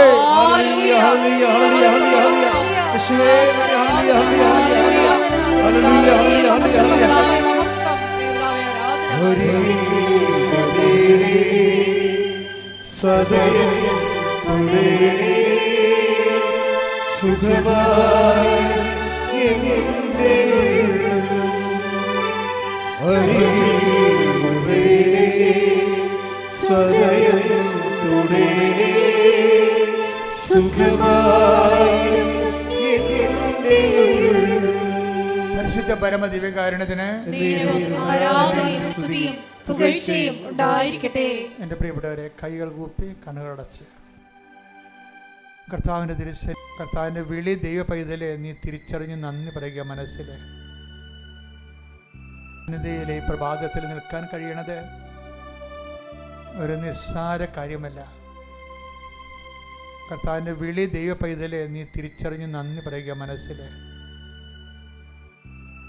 നിന്റെ വിഷമങ്ങളും നിന്റെ ഭാരങ്ങളും ഈ അൾത്താരയിൽ നിന്നെ കാത്തിരിക്കുന്ന അമ്മയുടെ മുമ്പിൽ നിനക്ക് ഒരു നിമിഷം മതി ഇതെല്ലാം മാറിപ്പോകാൻ. നമ്മൾ സാക്ഷ്യം കേട്ടതാണ്. ഇപ്പോൾ ഞാൻ പ്രാർത്ഥിക്കാൻ പോകുന്നു. മക്കളില്ലാത്തവർക്ക് വേണ്ടി പ്രാർത്ഥിക്കാൻ പോകുന്നു. വിവാഹം ഒത്തുവരാത്തവർക്ക് വേണ്ടി പ്രാർത്ഥിക്കാൻ പോകുന്നു. ഭവനരഹിതരെ, ഭവനത്തിന് കടമായി ജപ്തിയായി വിൽക്കാൻ പോകുന്നവര്, ഇനി എങ്ങനെ ജീവിക്കുമെന്ന് അറിയാൻ പാടില്ല വേദനിച്ച് കഴിയുന്നവര്, വിദേശ രാജ്യങ്ങളിൽ പോകാൻ വേണ്ടി ഉദ്യമിച്ചിട്ട് നടക്കാതിരിക്കുന്നവര്, വിദേശ വിസ പുതുക്കി കിട്ടാത്തവര്, സർവീസിലുണ്ടാകുന്ന ഓരോ പ്രോബ്ലങ്ങൾ കാരണം ശമ്പളം താമസിച്ച് പോകുന്നവര്, പല മനുഷ്യരുടെയും ഭീഷണികൾക്ക് വഴങ്ങി വിഷമിച്ച് ജീവിക്കുന്നവർ, കുടുംബത്തിലുള്ള കുടുംബാംഗങ്ങളുടെ തന്നെ ഗ്രൂപ്പിസം കാരണം മനസ്സ് മടുത്തുപോയവർ, നീ ജോലി ചെയ്യുന്ന ഇടങ്ങളിൽ നിനക്കെതിരെ കൈ ചൂണ്ടുന്നവരും നിനക്കെതിരെ ഗ്രൂപ്പിസം ഉണ്ടാക്കുന്നവരും നിന്റെ തകർച്ചയെ, നിന്റെ നാശത്തെ ആഗ്രഹിക്കുന്ന പ്രതിയോഗികൾ എല്ലാം നിഷ്പ്രഭമായി പോകുന്നൊരു സമയമാണിത്. നിന്നെ കൊണ്ടുവന്നത് ദൈവമാണെന്ന് ഓർക്കണം. ദൈവ പൈതലേ, നീ തനിയെ വന്നാണെന്ന് കരുതരുത്. ഇനി നീ ദൈവത്തിൻ്റെ വഴികളിലേക്ക് നിന്നെ ദൈവം അനുഗ്രഹിച്ച് നയിക്കാൻ പറ്റുന്ന രീതിയിൽ ദൈവത്തിന് നീ സമർപ്പിതയാകണം. കർത്താവേ, നിന്റെ വിശുദ്ധ പൗരോഹിത്യത്തെ നീ മഹത്വപ്പെടുത്തണമേ. കർത്താവേ, സഭയിലുള്ള സാന്നിധ്യം നീ പ്രകടമാക്കണമേ. അമ്മേ, പരിശുദ്ധമ്മേ, കൃപാസ്ഥാനത്താറെ ജീവനോടെ പ്രത്യക്ഷപ്പെട്ട പരിശുദ്ധ അമ്മയുടെ മാധ്യസ്ഥത്തിലെ യേശുനാമത്തിലെ കർത്താവേ, നിന്റെ തിരുമുറുപാർന്ന വലത് കരങ്ങൾ നീട്ടിക്കൊണ്ട് അങ്ങയുടെ മക്കളുടെ ശിരസ്സിൽ വെക്കണമെന്ന് പ്രാർത്ഥിക്കുന്നു. ജീവിത ദുരിതങ്ങൾ അനുഭവിക്കുന്നവരെ, സാമ്പത്തിക ബാധ്യത പേറുന്നവരെ, ജോലി സംബന്ധമായ തടസ്സങ്ങൾ അനുഭവിക്കുന്നവരെ, കുടുംബത്തിൽ സമാധാനം ഇല്ലാത്തവരെ, കേസിൽ അകപ്പെട്ടിരിക്കുന്നവരെ, അവർക്ക് ജയിച്ച മതിയാവ് കർത്താവേ, അല്ലെങ്കിൽ അവർ ഇല്ലായ്മയായി പോകും. അതുകൊണ്ട് തന്നെ എന്ത് വിഷയമായാലും കർത്താവേ, ദൈവത്തിൻ്റെ കരുണ മക്കളിലേക്ക് ആവശ്യിക്കട്ടെ എന്ന് പ്രാർത്ഥിക്കുന്നു. മക്കളില്ലാത്തവർ, ഭവനരഹിതർ, വിവാഹം താമസിക്കുന്നവർ, ജോലിയില്ലാത്തവർ, കുടുംബ സമാധാനമില്ലാത്തവർ, പിരിഞ്ഞ് താമസിക്കുന്നവർ, ഐക്യപ്പെട്ട് ജീവിക്കാൻ ആഗ്രഹിക്കുന്നവർ, മക്കൾ ഉള്ളവർ തന്നെ ദുർനടപ്പുകാരായ മക്കളുള്ളവർ, കുഞ്ഞുങ്ങൾ വഴിപിഴച്ച് പോയവർ, ദുശീലങ്ങൾക്ക് അകപ്പെട്ടവരും, തെറ്റായ ബന്ധങ്ങൾ അകപ്പെട്ടിട്ട് മാതാപിതാക്കന്മാർ അകന്ന് താമസിക്കുന്നവരെ, ഇവിടെല്ലാം കർത്താവിൻ്റെ കൃപ ചൊരിയട്ടെ. ശ്രദ്ധിക്കട്ടെ. ഹല്ലേലൂയ.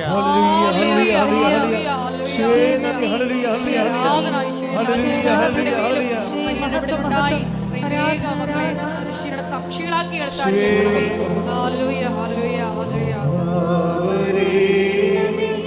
ഞങ്ങൾ നിറയണമേ,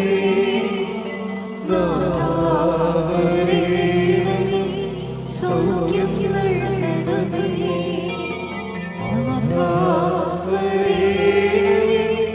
എന്നിൽ നിറയണമേ,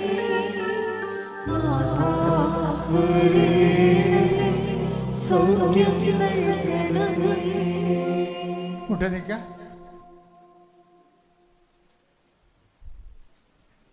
മൗനമായി പ്രാർത്ഥിക്കുക. അച്ഛൻ പ്രാർത്ഥിക്കാത്ത വിഷയങ്ങളാണ് പ്രാർത്ഥിക്കേണ്ടത്.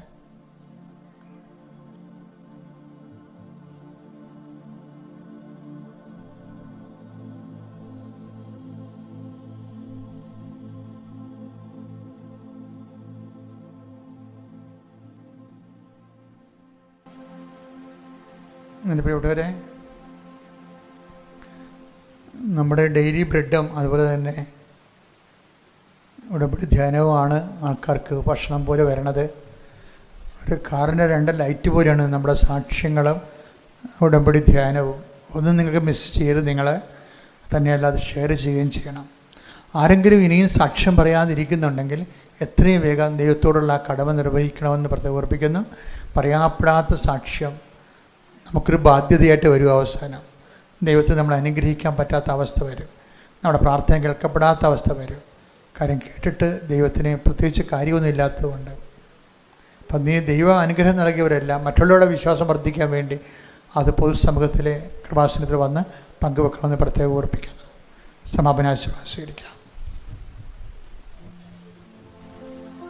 ശിരസ് നമിച്ച് നമുക്ക് ദിവ്യകാരുണ്യനാഥൻ്റെ ആശീർവാദം സ്വീകരിക്കാം.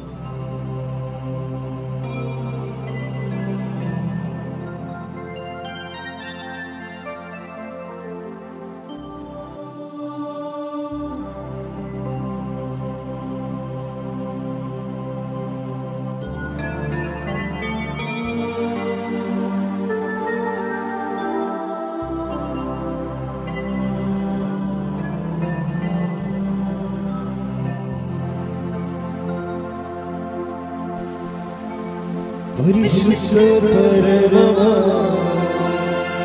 ദിവ്യകാരുണ്യമേ, ഇന്നുമെന്നും അങ്ങേക്ക് ആരാധന. പരിശുദ്ധ പരമമാ ദിവ്യകാരുണ്യമേ, ഇന്നുമെന്നും അങ്ങേക്ക് ആരാധന. പരിശുദ്ധ പരമമാ ദിവ്യകാരുണ്യമേ, ഇന്നുമെന്നും അങ്ങേക്ക് ആരാധന. പരിശുദ്ധ പരമമാ ദിവ്യകാരുണ്യമേ, ഇന്നുമെന്നും അങ്ങേക്ക് ആരാധന. ആമേൻ, ആമേൻ, ആമേൻ.